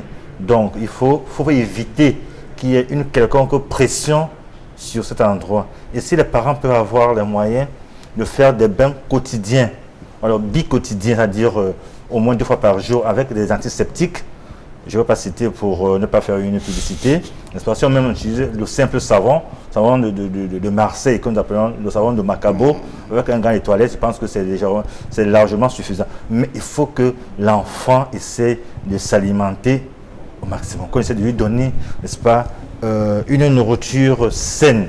Le tout n'est pas de lui donner, je sais, le prof peut-être ne va pas me... saine, c'est-à-dire... Oui, j'en viens. Le prof ne va pas me contredire que dans cette région, n'est-ce pas, on est beaucoup plus habitué à des bouillies de mil ou de maïs. C'est pas seulement ça, n'est-ce pas? Oui, on peut donner les bouillies de mil, de maïs, mais est-ce qu'on peut ajouter un peu de lait, par exemple? Est-ce qu'on peut donner à cet enfant les œufs bouillis, pas les œufs frits, n'est-ce pas? Bref, une alimentation saine. Le mieux, c'est d'aller, comme a dit le docteur Mapi, à l'hôpital, n'est-ce pas? Là-bas, on trouvera un personnel de santé adéquat. Il ne faut pas nécessairement un médecin spécialiste, non. Même les soignants qu'elle a peut essayer de conseiller ce qu'on peut donner à l'enfant au vu de ce qu'il y a dans leur région. Parce qu'au sud, ça sera autre chose. Au littoral, autre chose. Mais parce que nous sommes à la région du nord, n'est-ce pas? Ce qu'il y a là-bas, on verra ce qu'on peut donner à l'enfant pour qu'il ait au moins une alimentation saine, qui ne fait pas de fièvre, qui ne fait pas une anémie, n'est-ce pas? D'autres maladies qui vont encore aggraver la situation. Donc, une bonne alimentation, ne pas faire des scarifications, éviter une pesanteur sur cette partie, et puis faire une hygiène corporelle normale, quoi. Je pense que ça pourrait aider l'enfant en attendant que, n'est-ce pas, qu'il y ait un acte. Parce que là, il faut un acte chirurgical. Docteur, il m'a posé cette question. Qu'est-ce que autre chose peut-être, certainement des ajouts? Non, je pense qu'il a tout dit. Alors, merci à vous d'être avec nous. Merci surtout de manifester votre attention. Cela se passe via, bien sûr, les canaux téléphoniques au bas de votre petit écran. Il est temps, plus que jamais, de montrer combien de fois vous êtes affecté par ce que les autres vivent. Il faut aller aux nouvelles les uns des autres, savoir comment ça se passe chez les autres pour comprendre véritablement qu'est-ce que c'est que la véritable valeur humaine. L'homme devrait être au centre de toutes les préoccupations, de toutes les attentions. Et dans le regard social, nous on s'attelle à pouvoir redonner goût à la vie, du moins, ou encore à pouvoir donner le sourire, la banane sur les visages, donner espoir aux uns et aux autres, surtout redonner du souffle, oxygéner ces personnes qui en ont besoin de vie. Alors, professeur, avec vous, on parle cette fois-ci d'une sorte de thérapie sociale, de façon de conscientiser les populations de la région qui très souvent, comme on le disait en propos liminaire, sont un peu en marge de ce que devrait être le suivi dans le processus du développement d'une grossesse jusqu'à l'enfantement. Oui, je disais qu'il fallait d'abord rompre avec ces barrières, ces scléroses, de dire que bon, il n'y a qu'un gynécologue femme qui peut s'occuper de femmes, ainsi de suite et autres. Il faut qu'on essaie de désacraliser cet aspect. En même temps, je voudrais peut-être pas qu'on renonce à toutes nos cultures, mais qu'on fasse un effort quand même de modernisation ou alors de fécondation des deux systèmes. Parce que la région, en fait, les régions septentrionales d'une manière générale, excellent quand même dans certains concepts qui riment avec excision, qui rime avec incision. Une manière de dire qu'à la suite de ce que les médecins ont proposé tout à l'heure, la propension ou la tentation est forte de penser que comme c'est une boursouflure, certainement ça contient un liquide et il faut peut-être inciser, ce qui serait grave. Donc une manière de dire qu'il faudrait à un certain niveau faire confiance quand même à la médecine moderne et de récuser un peu ce qui rime avec incision, ce qui rime avec excision, parce que les pratiques, là je l'ai dit avec la connaissance du terrain. Donc je crois qu'il y a ces barrières-là qu'il faudrait peut-être essayer de dépasser. La médecine avance, la science avance, il faut qu'on s'ouvre un peu à la modernité pour faire confiance. Donc, il ne faudrait pas que puisque nous parlons d'un cas pratique, que les parents, dans la diminution, ne pensent pas que cette boule-là contiendrait un liquide qu'il faudrait amener chez un apprenti sorcier ou bien chez un charlatan qui prendrait simplement un ciseau, peut-être même pas anesthésié, et se mettre peut-être à charcuter. Donc, il faudrait qu'il se rapproche de la médecine, qu'il se rapproche de nos médecins. Maroua est à côté, si je calcule bien la zone, c'est à environ 18-19 km, c'est-à-dire même en marche normale, 1h30, même si l'enfant est au dos, on serait arrivé. Donc, qu'il faudrait revaloriser l'hôpital de référence de Maroua. Si ça ne va même pas, Yagua est à côté, en passant par Mouvdaï. C'est à peine une cinquantaine de kilomètres, et puis la route est maintenant carrossable, donc il faudrait faire confiance pour ce cas de figure à la médecine moderne. Pour le moment, peut-être la pharmacopée traditionnelle peut peut-être suivre, mais il faudrait d'abord faire confiance pour arriver à circonscrire le mal. Donc, pour me résumer, il y a des barrières il faut lever certains verrous de certaines considérations hermétiques, traditionnelles, rébarbatives, qui pensent que tout se résout au niveau du traditionnel. Et essayer de valoriser l'image de la femme. Si nous aimons nos femmes, si nous aimons nos filles, si nous aimons nos épouses, il n'y a pas de choix à ce que les gynécologues soient seulement femmes ou bien hommes. La médecine, c'est une médecine générale. Donc, qu'ils puissent faire confiance, si c'est le cas, aux gynécologues qui sont là, même si ce sont des hommes. Dans tous les cas, les gynécologues ne vont pas épouser cette femme. Ils n'ont que le droit de soigner. Pour ce Charles, il faut leur dire que nous voyons ces menus ne prenons rien. D'accord. Il faut rassurer ça. Oui, et puis je crois que dans le jargon classique, c'est connu. Voir n'est pas synonyme de faire. Donc il faudrait qu'il rentre dans cette dynamique. Ça rassure. J'aime bien ce geste d'humour sur le plateau. Alors docteur, on va parler d'autre chose. On reste dans ce cadre. Pour parler cette fois-ci de l'avenir, des perspectives. Est-ce que ce couple peut avoir de fortes chances, en fait, avoir des chances d'avoir un enfant qui ne soit pas dans cette anomalie. Oui, oui. Et c'est pas parce que... Dans le même processus, dans le même canal. Oui, oui. C'est vrai que les mêmes causes, dans ce cas de figure, je crois que les mêmes causes ne produisent pas les mêmes effets et puis c'est pas une malédiction non plus. Je pense quand même pas que la malchance a élu domicile dans ce foyer, dans ce couple. C'est vrai que sur le plan, ce que nous appelons les antécédents, on fait toujours attention. C'est-à-dire que si ça apparaît une fois, il y a des risques que cela apparaisse, surtout pour les malformations du tube neural. Ça, c'est une possibilité. Alors, c'est l'intérêt alors de bien suivre la grossesse pour pouvoir voir, de prendre des mesures préventives dont nous étions en train de parler. Mais ce qui est valable ici n'est pas valable pour toutes les autres situations. Ce n'est pas parce qu'on a fait un enfant malformé maintenant qu'on en fera. Je le dis parce que la plupart des femmes, surtout, qui ont eu un enfant malformé, c'est un gros stress. Et ça, on l'a déjà aussi dit au cours de cette émission. Elles n'ont plus envie de concevoir. Nous disons non. Il faut justement prendre une autre grossesse pour pouvoir oublier ce traumatisme que vous avez eu. De la même façon, quand elles ont fait une fausse couche, elles ont parfois peur de refaire une autre fausse couche, ou bien lorsqu'il y a un enfant mort dans le ventre, qui a cette inquiétude-là. Non, je pense qu'il ne faut pas se mettre dans cette spirale-là, qui malheureusement peut bloquer sur le plan hypothalamo-hypophyse-ovarien. Cela peut désorganiser le système et vous avez peut-être des problèmes de conception. Donc il faut rapidement faire le deuil de cette situation et se remettre très rapidement à la page. Je reviens bien sûr avec le sociologue pour... Oui, je crois que le médecin a bien illustré le cas parce qu'en sociologie de la famille, nous avons ce cliché que nous prenons que dans la tradition, nous disons souvent jamais 2 sans 3. Mais par contre, il peut avoir un sans 2. Ça veut dire que cette dame qui a fait cet enfant a de fortes chances de ne pas faire un deuxième. Mais par contre, si c'est 2, on peut dire qu'il y a le troisième. Donc, pour effectivement faire le 2, pour essayer de passer l'éponge, il faudrait aussitôt revenir à la charge. Et il ne faudrait pas fondre dans une approche maléfique pour dire que c'est un sort qu'on a conjuré. Je ne pense pas. Donc, à ce niveau, les mêmes causes ne produisent pas toujours les mêmes effets. Et je crois qu'il faudrait se remettre à l'ouvrage, comme le disait Montaigne.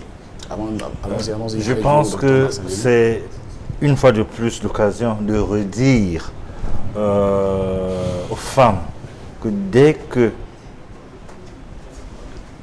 qu'elles ressentent qu'elle a un retard, dès qu'elle sent une position de grossesse, il faut immédiatement aller à l'hôpital.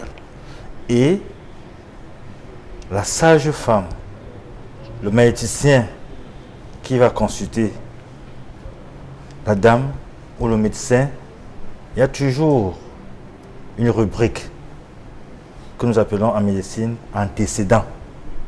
On vous posera la question: vous avez combien d'enfants? Comment ont été les grossesses ultérieures? Antérieures, oui. Antérieures. Ah, j'ai un enfant qui... Ça va permettre aux consultants de mettre encore beaucoup plus d'attention. Pourquoi il y a eu ce cas? Ah, il va falloir que je puisse, n'est-ce pas, être un peu plus attentif. Il y a toute une batterie d'examens à faire. Chlamydia, mycoplasme, je sais pas, syphilis, bref, il y a toute une batterie d'examens à faire. Et avec les résultats, on va pouvoir suivre de manière minutieuse cette dame-là, afin de ne plus tomber, n'est-ce pas, sur, je ne sais pas appeler ça entre guillemets, l'accident, n'est-ce pas, sauf si, prof, ce n'est un mauvais sort qu'on a lancé à la famille, quoi. Mais de manière scientifique, n'est-ce pas, ça nous permet de bien suivre afin que nous puissions tomber, n'est-ce pas, dans un malheur, si on peut dire ainsi, quoi. Et comme a dit le docteur Mapi, le mieux même, c'est de vite faire un autre enfant. Ça va calmer, n'est-ce pas? Il y a cette crainte de pouvoir faire un pareil cas. Non, c'est là où je dis, bon, c'est vrai que ici chez nous, on commence déjà à intégrer la place du psychologue, n'est-ce pas, qui doit accompagner dans cet état de choses, quoi. Mais quand on dit quelqu'un non, je pense que médicalement, le docteur Mapi l'a bien expliqué, c'est l'occasion de vite refaire. C'est pour penser, pour faire le deuil, n'est-ce pas c'est pour penser cette plaie-là très rapidement. Salamatou et Adamou sont dans des zones dites reculées. C'est un couple de la trentaine qui a un enfant qui souffre d'une excroissance, on va dire ça comme ça. L'enfant aujourd'hui est bien sûr tout ce qui est le bonheur de ce couple, mais malheureusement l'enfant est étranglé par ce que nous appelons une excroissance. C'est le moment pour nous de pouvoir donner de notre générosité, de donner du fond de notre cœur tout ce qui puisse contribuer à regayer cette famille qui ne demande qu'à vivre en paix, en harmonie avec tout ce qui leur apporte le bonheur. Mesdames, Messieurs, merci d'être avec nous. Vous êtes sur Regard Social, cette édition. Nous avons pour invité notre sociologue, le professeur Charles Kadifna, qui est avec nous. Nous avons le docteur Emapi, d'ailleurs un habitué de ce plateau. Avec nous également, le docteur Marcel Yemi, pour apporter l'éclairage sur cette situation qui semble venir du mystérieux. Dans un court moment, nous allons passer à toute autre chose. On parlera cette fois-ci des cas antérieurs des personnes, alors je veux dire des cas qui ont connu votre sensibilité, qui ont touché vos âmes de façon favorable et vous avez d'ailleurs manifesté votre générosité en apportant des contributions. Le temps d'une transition et on revient à vous dans un court instant. Je suis animatrice dans une radio communautaire. Et cette femme, cette maman, je l'ai croisée dans un bureau où je suis allée faire mes papiers. Elle est venue auprès de moi avec un plastique, des carnets et des flacons de médicaments qui sont déjà finis. Et moi j'ai cru, quand elle a montré des photos d'un enfant malade, il y a des gens qui aujourd'hui escroquent, soi-disant qu'ils sont malades, voilà leur carnet et tout ça. Elle me dit, voilà, elle a un enfant malade, voilà la situation de l'enfant. Je lui ai dit, ok, l'enfant est où? Elle me dit, l'enfant est juste là, vers la pharmacie de Mayo, au niveau du quartier Toukouri. Je lui ai dit, est-ce que je pourrais aller voir ton enfant? Elle m'a dit, ok. J'ai dit, comme ça, je vais appeler Bachirou Saleh, quelqu'un avec qui je travaille de temps en temps. La jeune femme menait une petite vie paisible, loin du père de ses enfants. Elle a appris à se débrouiller pour gagner le pari du quotidien, afin de subvenir aux besoins de sa progéniture, jusqu'à cette année 2008, où la maladie a étreint la sonde petite Yasmine Adélaïde, 12 ans, passe désormais la majeure partie de ses journées. Ceci en raison d'une pléthore de plaies qui ont investi dans l'entièreté son corps. Le début de cette maladie est parti des yeux. La maman de la petite Yasmine fera la découverte lors d'une visite à son enfant où cette dernière résidait. Quand je pars rendre visite à mes enfants, je vois les yeux de l'enfant est rouge. Deux fois, je pars, je trouve que c'est jaune. Je pose la question à l'enfant, qu'est-ce qui ne va pas? L'enfant ne me dit rien. Il ne pleut pas, tu n'entres pas au maillot, mais les yeux changent de couleur là, qu'il y a quoi? Il dit qu'il n'y a rien, maman. Je suis rentrée à la maison. Par après, une semaine, quand je repars encore, ça n'a même pas changé, ça ne fait qu'aggraver. Je suis rentrée à la maison. Bon. Un jour, ces grands sœurs m'ont appelé. Il dit, maman, les yeux de l'enfant là, ça ne tient pas. Je dis que ok, j'arrive. Voilà bien sûr le cas social de Yasmine. Yasmine qui est à Maroua, à quelques encablures de Maroua dans la périphérie. C'est un cas d'ailleurs de maladie de la peau qui a normalement, de façon très naturelle, suscité bien sûr la compassion de nombreuses des personnes qui ont d'ailleurs de façon, de façon monétaire, contribuer à ce que l'enfant aujourd'hui puisse se retrouver dans un centre de santé adéquat pour le suivi de cette maladie. Alors, Doc, vous qui avez suivi l'élément avec nous, qu'est-ce que vous en dites? C'est toujours un peu difficile de voir des gens dans cette situation. Ici, c'est une affection dermatologique. En fait, parce que ça répercute sur le plan dermatologique, mais c'est une maladie interne. Je pense que c'est une épidémolyse. C'est les dermatologues qui pourront dire, mais en fait, c'est des anticorps qui sont en train de sécréter certaines substances et qui vont détruire la peau de cet enfant. C'est l'un des multiples cas, comme on a très fréquemment sur ce plateau, qui ne laisse personne indifférent, qui demande l'apport de nous tous.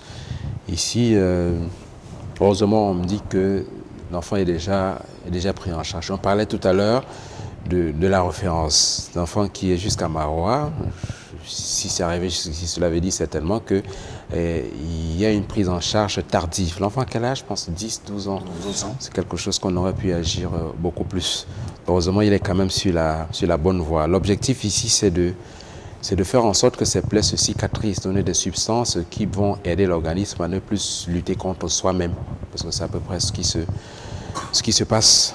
C'est ça un peu la maladie auto-immune. C'est-à-dire vous avez vos propres anticorps qui deviennent un peu comme vos ennemis au lieu d'être votre ami. Vos défenseurs. Bon, vos défenseurs. Docteur Marcel Yémé, je vous en prie, votre mot sur cet élément que nous venons bien sûr de... Je pense que le docteur a déjà tout dit. Là, nous voyons très bien que c'est une affection de la peau.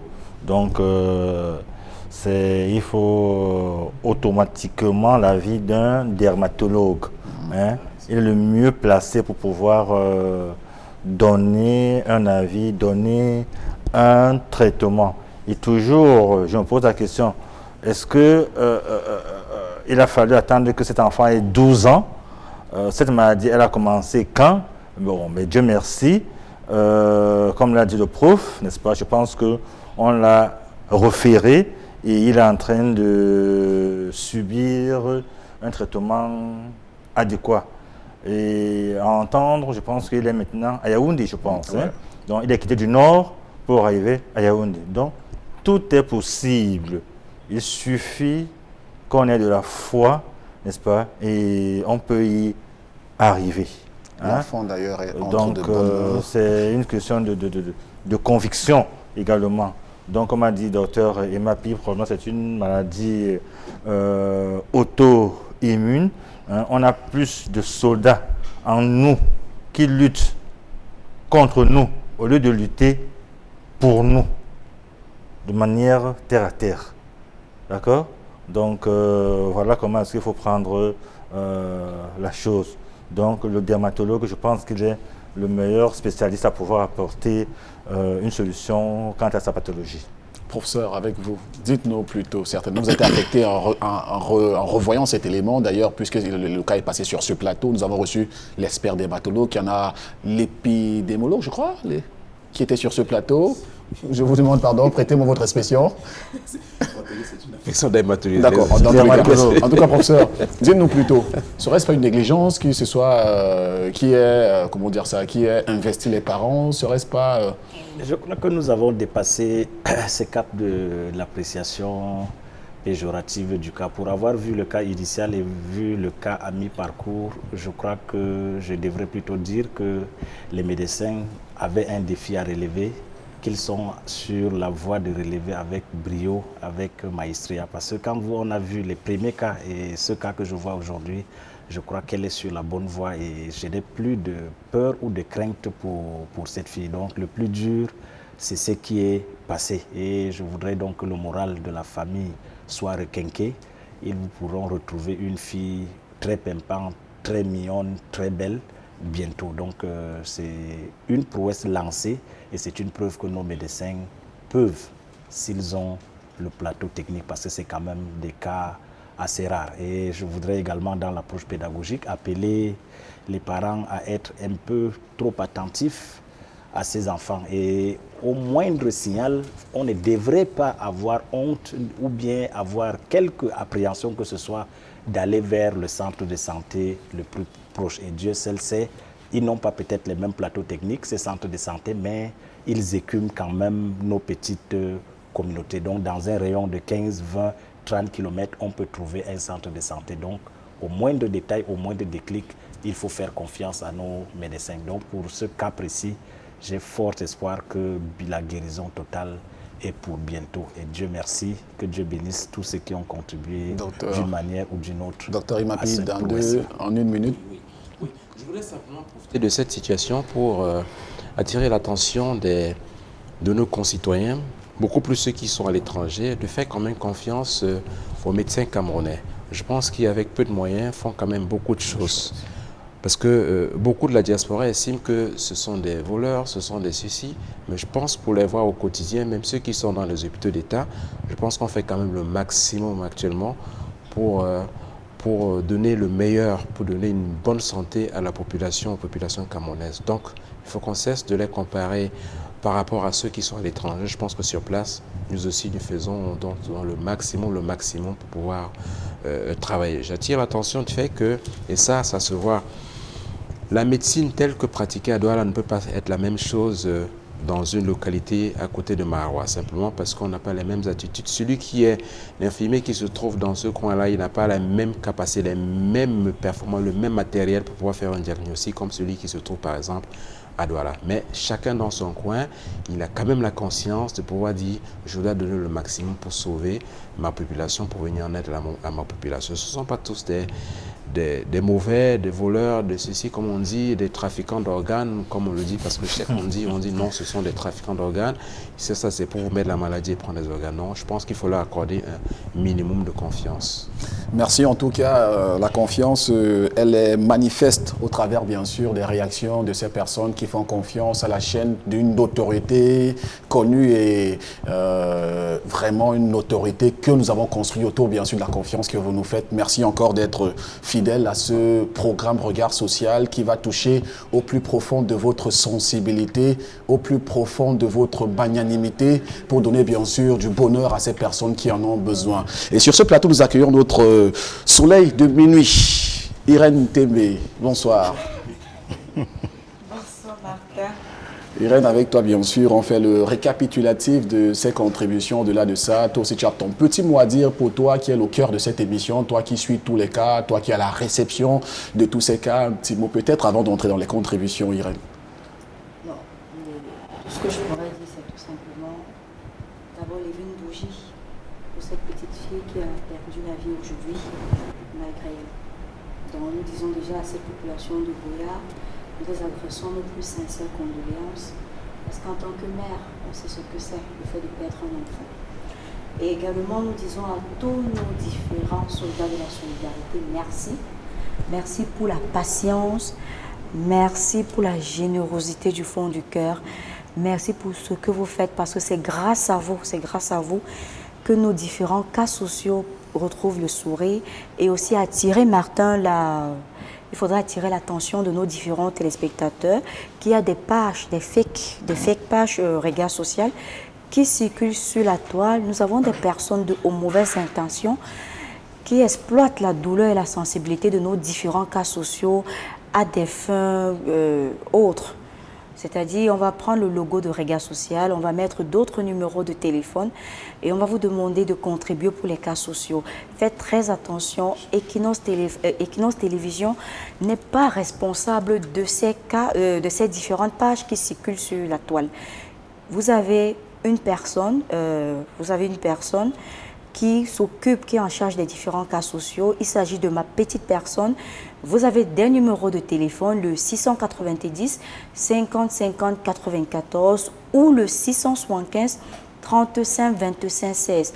Et bien vouloir toujours, chers téléspectateurs, appeler pour vous rassurer que vous êtes à la bonne porte. Si vous avez au bout du fil ce message, Regard Social, bonsoir, soyez rassurés, vous êtes à la bonne porte. Au-delà de ça, Irène, je veux être mal poli, je vais te court-circuiter. Au-delà de ça, pour dire aussi à ces personnes qui sont dans la ville de Douala, qu'elles peuvent se déplacer et venir déposer leur dossier directement à la guérite de Regard. Oui, vous pouvez directement venir, vous dites que vous cherchez la dame de Regard Social. On vous dirigera tout simplement vers mon bureau. Il n'y a pas de souci. Donc, soyez rassurés, disons stop à ces personnes, aux intentions malveillantes, aux arnaqueurs qui utilisent, qui exploitent la maladie, qui exploitent la détresse des familles à des fins autres. Donc, franchement, c'est Les mots me manquent, mais c'est pas normal. C'est pas normal. On ne se réjouit pas du malheur des autres. On ne se réjouit pas du malheur des autres. Donc, chers téléspectateurs, soyez très très vigilants, s'il vous plaît. Qu'on n'utilise pas la page d'Equinox Télévision ni la page de Regard Social pour exploiter la détresse des malades. Nous avons perçu des contributions tout au long de cette émission pour le cas du petit bébé, et ces différentes contributions sont les suivantes. Chrétienne KREM 10 000 francs, Amadou Bello 2 000 francs, Akuna Matata Dupont en fer 2 000 francs, Alain 2 000 francs, Alexandre Tadjocha 10 000 francs, Alexandre Irénée Mama Elundu 1000 francs, Ambassa Corinne 1200, Anonyme 1000 francs, Anonyme 1000 francs, Anoumek Désiré 2000, Antoinette Betia Djenamenou 2500, Animus 1000 francs, Amel Awowo 500, Bama 5000 francs, Bassa Marie Angama épouse Teyim 5000 francs, Bébé Mathis Elias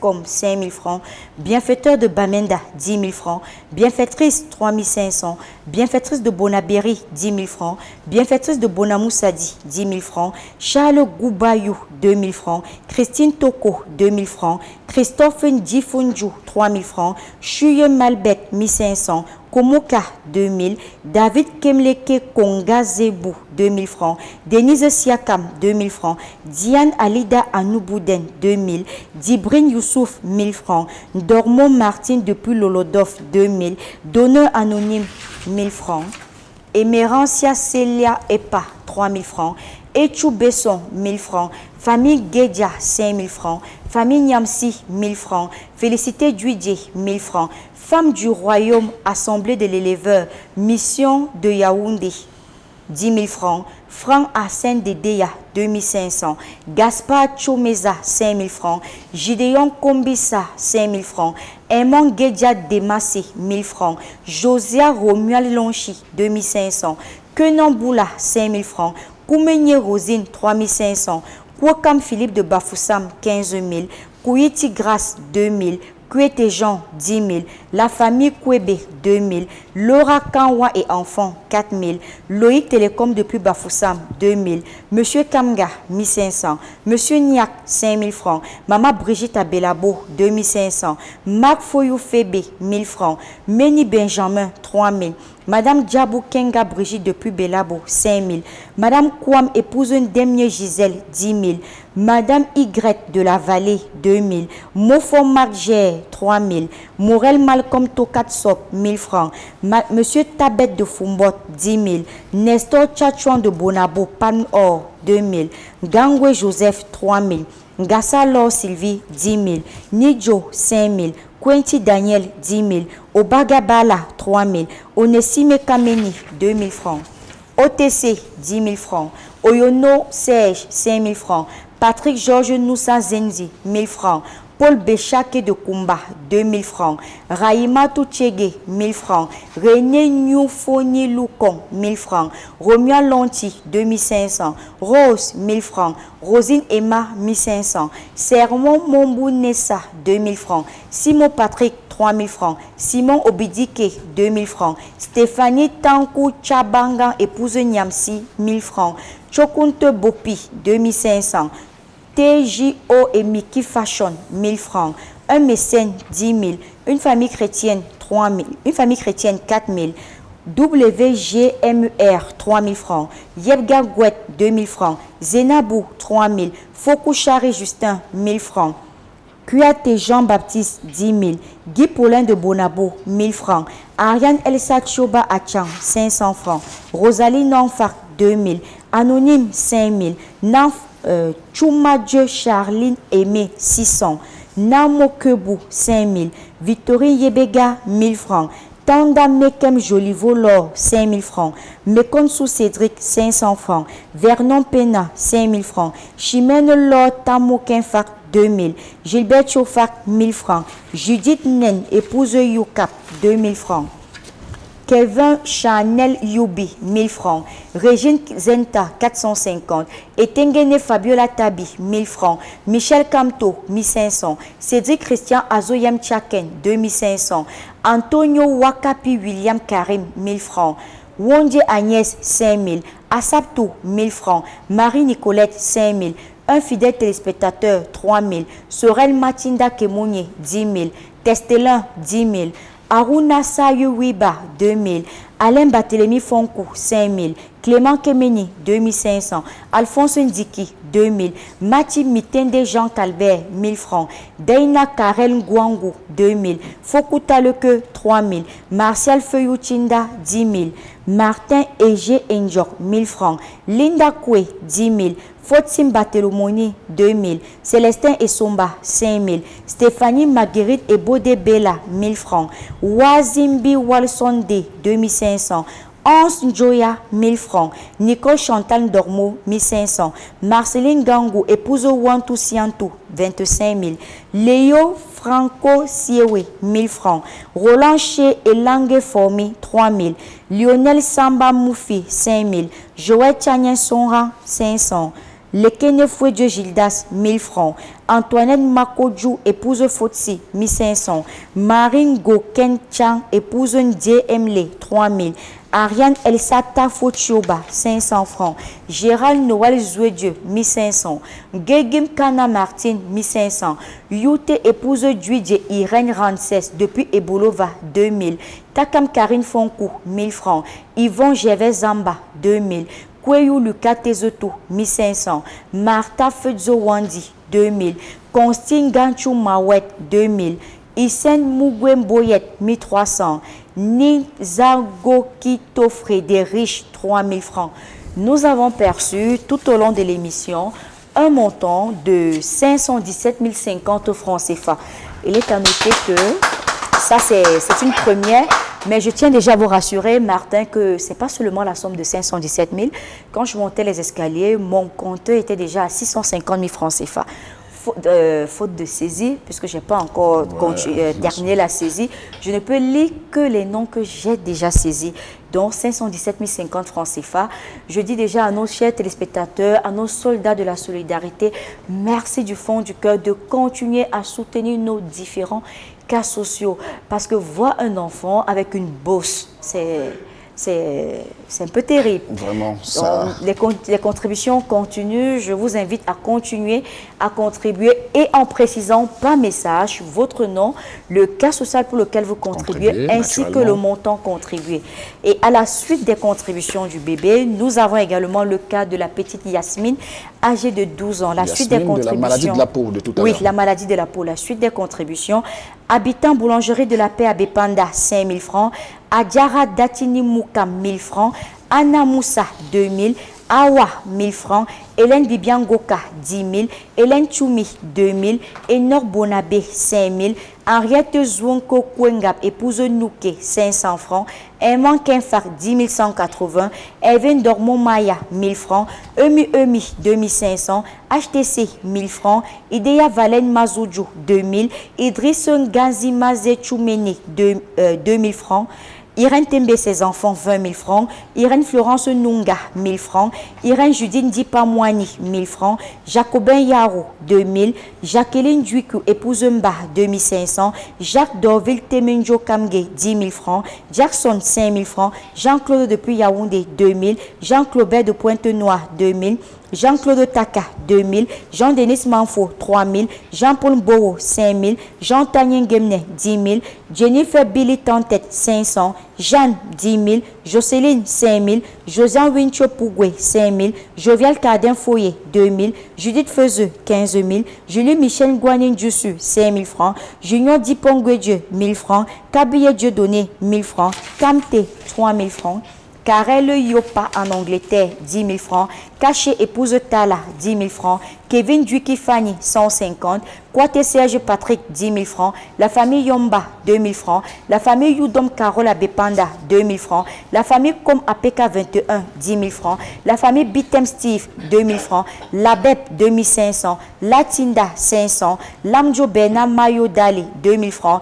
Lokridge Api Yoko, 1 000 francs. Laurence Chebango, 1 000 francs. Lemanou Admet, 1 000 francs. Léolien Chimi Baha, 3 000. Les femmes capables, 10 000 francs. Les enfants d'Inanguet, Kraïssa et Dolph, 2 000 francs. Les jeunes bacheux de Douala, 10 000 francs. Ludivine E2, 1 000 francs. Lily Michael Tutui, 500. Lise du Canada, 5 000. Louise John, 25 000. Lucie Mako Penka, 4 000 francs. Lucienne Duiga Tamko, 2 000 francs. Lynn Karel Kamge, 1 000 francs. Monsieur R. Focam-Pierre, 3 000 francs. Monsieur Touko Benja, 5 000 francs. Macho Mama APK 14, 10 000 francs. Mafougot Henriette, 2 000 francs. Main sur le cœur, 5 000 francs. Majoli Tassé Nono, 1 500. Makou, 10 000. Maïleka la Triomphe de Japoma, 10 000. Mama Bachep Marie-Jeannette, 10 000. Mama Evelyne de Yaoundé, 5 000. Mama Jacqueline, 4 000. Mama Jeannette, 500. Mama Rose à Edea, 2 000 francs. Mama Lydienne, 3 000 francs. Manique Chrysance, 2 000 francs. Marcel Chetoyen, 2 000. Maria Mère des enfants, 2 000. Mariam Atekem Tafia, 1 500. Marie-Francine Kiampichinda, épouse Chofo, 1 500. Marie Diatsa, 2000. Marie-Marthe Medjo, épouse Kamo, 2500. Marie-Paul Youché, depuis Emana, 3000. Marie-Solange Ouatou, 1500. Marthe Clarisse Emma Dipa, 3000. Martial Feuillouchinda, 10 000. Martin Deboun, 5000. Martine Jules, Fieto Congo, 1000 francs. Matthieu 11, verset 28, 10 000. Maurice Okem Songo, 1000 francs. Maureen Bébé Tézé Guédap, 10 000. Mazigi Eda, 5 000. Bagou HRM, épouse Ibeya Obi, 4 000. Mbaga Honorine, 10 000. Messina, 20 000. Metoukam Gedjo, grâce Amélie Rosine, 2500. Michela Doudé, 3 000. Madame Foka, 2 000. Madame Jomo Rose Andorpassi, 5 000. Madame Djongele Toko, 5 000. Maman Makala Jeannette depuis Ebolova, 2 000. Maman Gaillon, 500. Madame Goussi de Lokpom, 2 000. Madame Getty Fabienne, 5 000. Madame Kate Blondine APK 12, 1000 francs. Madame Tamko Denise, 2 000. Madame Tiencho Cécile, 20 000. Madame Ouagé Christine, 2 000. Madame Youdom, 10 000. Madame Yumbi de Ndorpassi, 2 000. Mohamed, 1000 francs. Monte Boundé, 2 000. Monsieur Fotso Yannick et Toukam Julienne, 10 000. Monsieur Com, 5 000. Monsieur Kungen Gangue Blaise Aimé, 10 000.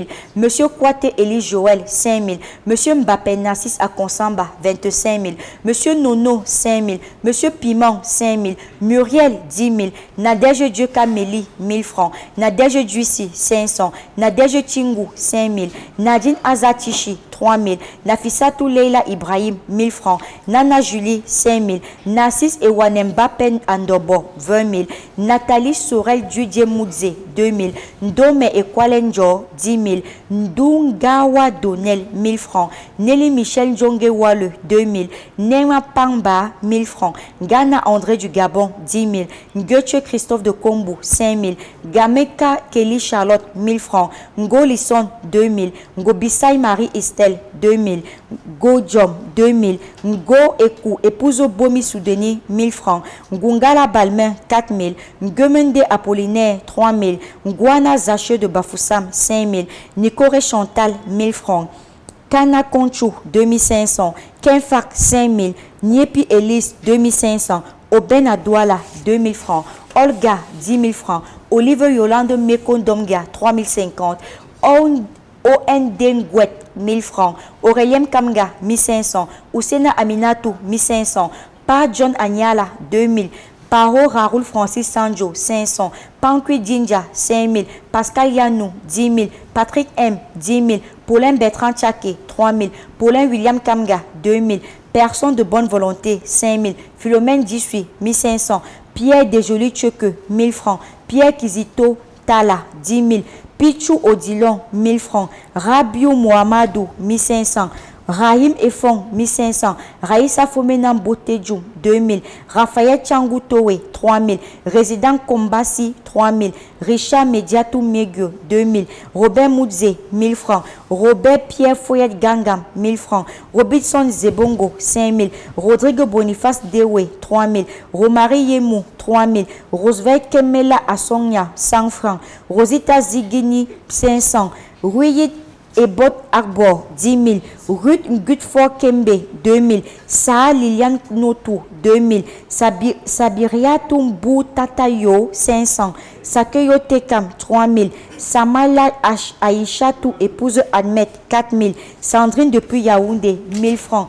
Senya Aruna, 3 000. Serge Lambert Tanchou, 5 000. Sérophine Vignou, 2 500. Séverine Bienvenue Duissou, 1 000 francs. Siadjo Moudjoku Lidan Danila, 1 000 francs. Sienou Kizito, 1 500. Siewe Bessala, 10 000. Siewe Victorine, 10 000. Siewe Victorien, pardon, 10 000. Simo Kami Willy Tinda, 1 000 francs. Solonsi Adrien, 7 000. Solange Guépou, 5 000. Soken Suzanne, 1 500. Sona Mireille, 2 500.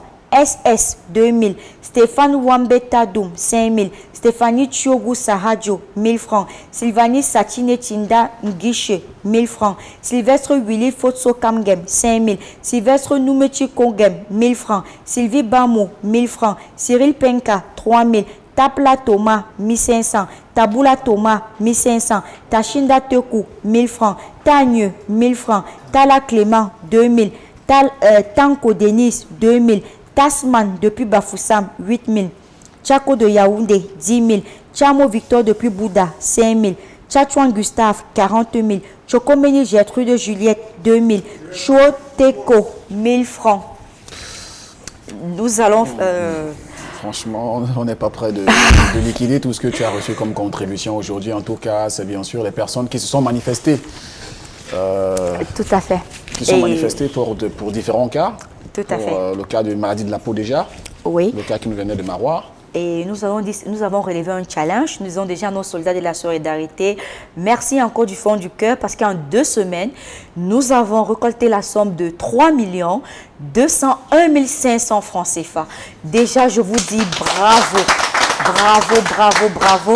Bravo également à toute la population du côté du Gabon qui contribue de plus en plus pour nos différents cas sociaux. Bravo à tous ces hommes de bonne volonté du côté de la France, de l'Allemagne, de la Guinée équatoriale, du Togo, du Niger. Ils sont tellement nombreux, de la Suisse, du Canada, des États-Unis. Nous vous disons merci. Encore merci du fond du cœur. Et qui dit merci en redemande. Ah oui, nous en redemandons davantage.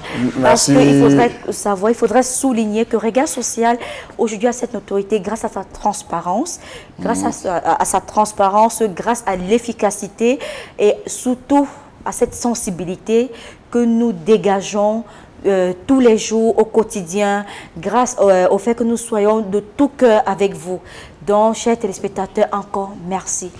Merci, merci, merci. Et on en redemande qui, je le disais tantôt, je ne vais pas me reprendre là-dessus. En tout cas, merci pour votre manifestation. Nous attendons encore de vous. Allez chercher au plus profond de vous l'âme, la sensibilité humaine qui vous habite pour continuer à réagir de façon positive à l'endroit de ces personnes qui sont démunies, qui sont au bord du gouffre. On va passer à un autre cas social, un cas qui a interpellé plusieurs attentions. Le cas de Patrice Michel, c'est un élément... C'est dans cet élément que nous allons suivre avec notre réalisateur Warren Z2. On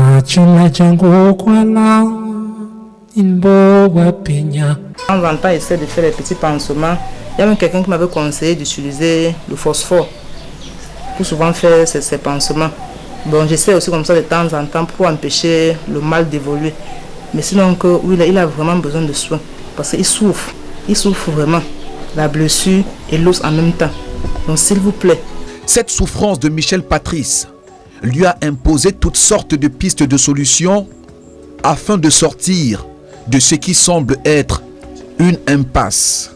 Même la voix de l'indigène n'a pu rétablir toute la charpente physique du jeune homme. Je suis allé au village, j'ai fait 1 semaine. Et c'est là où j'ai consulté une tradipraticienne. Elle m'a fait comprendre que c'est un mal que j'ai, c'est un truc pour remettre que j'ai traversé. Je ne sais pas d'où. Donc depuis cependant, avant même la naissance de cet enfant que vous voyez, depuis cependant jusqu'à aujourd'hui, je n'ai pas toujours rien fait de bon. La Dibamba a constaté que le pied était enflé. Ils m'ont prescrit une radio que je suis allé faire. Quand je fais la radio, on s'est rendu compte que l'os était enflé. Et ils m'ont envoyé à la garnison militaire de Bonanjo pour rencontrer un traumatologue. Et je suis allé, le traumatologue m'a consulté en me prescrivant un traitement de 6 mois qu'il faut prendre. Et en faisant le scanner 2 fois après, à chaque 2 mois, je dois faire un scanner pour contrôler si le traitement va. Le couple en détresse ne sait plus à quel sens se vouer. Avec les temps qui courent, leur quotidien est un véritable combat. Retour à l'antenne, bien sûr, après cet élément de Michel Patrice, qui a été un des cas que nous avons traités sur ce plateau. Irène Tembe, vous vous rappelez certainement, c'était un coup d'œil dans notre rétroviseur pour revenir sur le cas de Michel Patrice. Tout à fait. C'est un cas qui est passé sur nos antennes, si je ne me trompe, le 30 janvier 2020 sur ce plateau. Ils étaient 2 sur ce plateau, à savoir Michel Patrice et René, et le thème c'était les plaies inguérissables. Nous avons Michel Patrice a bien entamé il a bien débuté son traitement, il a effectué son suivi à la léproserie de la Dibamba. Malheureusement, la somme de 900 000 francs CFA que vous avez contribué en 2020, chers téléspectateurs, est épuisée et actuellement, il a besoin d'aide parce qu'il a été amputé. Il a été amputé de la jambe et la gangrène continue de sévir. Donc, il a besoin absolument que la machine de la solidarité reprenne, que ces âmes de bonne volonté, que vous, les chers soldats de la solidarité, que vous repreniez encore ce manteau, ce bâton, et que vous redonnez le sourire, et que vous encouragez surtout son épouse, qui est cette femme très battante, qui est là, qui fait des tours entre l'hôpital, entre la maison, avec son époux et tout. Il faut soigner les plaies, il faut regarder les plaies, il faut regarder les blessures, il faut regarder les cris de son époux et tout. C'est pas du tout facile. Pas du tout facile de vivre avec pareil cas. Donc, chers téléspectateurs, chers soldats de la solidarité, il est temps pour vous de mettre encore la machine en marche et de contribuer pour le cas de Michel Patrice parce qu'actuellement, son compteur est à 0. Vous notez avec moi que c'était en janvier 2020. Nous sommes aujourd'hui en date du 14 octobre 2021. Donc, il est temps, via les numéros de téléphone, le 690 50 50 94 ou le 675 35 25 16, bien vouloir préciser par message votre nom, le montant contribué. Si c'est le cas de Michel Patrice, vous précisez Michel Patrice. Si c'est le cas de Yasmine, vous précisez Yasmine. Si c'est le cas du bébé, vous précisez le bébé. Et sachez que tous les dons sont acceptés, même le montant de 100 francs CFA. Aucun don n'est à négliger. Tous les dons sont acceptés et vous avez la possibilité de dispatcher vos dons. Si vous avez la somme de 1000 francs, vous pouvez dire, madame, ce montant de 1000 francs est reparti entre les 3 cas sociaux, car nul n'a le droit d'être heureux tout seul. Martin Abanda. Je partage cet avis avec toi. Et surtout, sur les comptes Facebook, Regard Social ne vit que sur un seul compte. Les autres comptes, vraiment, les arnaqueurs qui vous demandent, comment dire ça, des cautions. Pour déposer un Regard cas. Social, nous ne demandons pas un radis pour le suivi. C'est nous qui vous suivons du début jusqu'à la fin du processus. Venez tout simplement à la guérite de la télévision Equinox Télévision. Nous sommes au Carrefour Mobile Bonakwama. Immanquablement, vous verrez l'immeuble Equinox et puis vous pourrez rencontrer Madame Irène Tembe pour vos contributions et surtout pour proposer vos cas qui seront naturellement mis à l'antenne. Et sachez aussi, chers téléspectateurs, que le dépôt des dossiers est gratuit. On ne demande aucun montant. Il n'est pas normal que vous soyez dans le besoin et on vous demande encore de l'argent. Cela signifie que vous n'êtes pas dans le besoin. Le dépôt des candidatures, le dépôt des cas sociaux est gratuit à Equinox Télévision. Regard Social est gratuit. Venez déposer vos dossiers. Et la procédure est tout simple. Il vous suffit simplement d'apporter une photo qui prouve que vous êtes indigent, que vous êtes malade, avec la photocopie de votre carnet médical ou de votre dossier médical. Vous venez à Equinox Télévision, vous demandez Irène Tembe et vous déposez simplement votre dossier muni de vos coordonnées. Nous vous contacterons. Soyez rassurés, prenez votre mal à patience, nous vous contacterons. C'est sûr. Merci Irène Tembe, je te souhaite une agréable nuit. Nous avons été accompagnés durant le courant du déroulement de cette émission par le professeur Charles Gadjifna, qui est bien sûr sociologue. On a également bénéficié de l'amitié et de la franche collaboration du docteur Yemi Racine Marcel, qui est médecin, et puis du docteur Emapi, qui est gynécologue. Il nous a fait l'amitié également d'être sur ce plateau. Je remercie les personnes qui nous ont accompagnés de bout en bout. Merci à Cédric Choun, Warren Zedeux, Nia Cédric, Jeff Binze, Minoui Carlos, Cédric Nding et Kate Dia, qui font partie de la grande équipe de Regard Social. Merci à tous. Merci pour tout. Merci surtout à ceux et celles qui nous ont suivis de bout en bout durant cette émission. Prochain rendez-vous jeudi prochain. Prenez soin de vous et des autres. À très vite.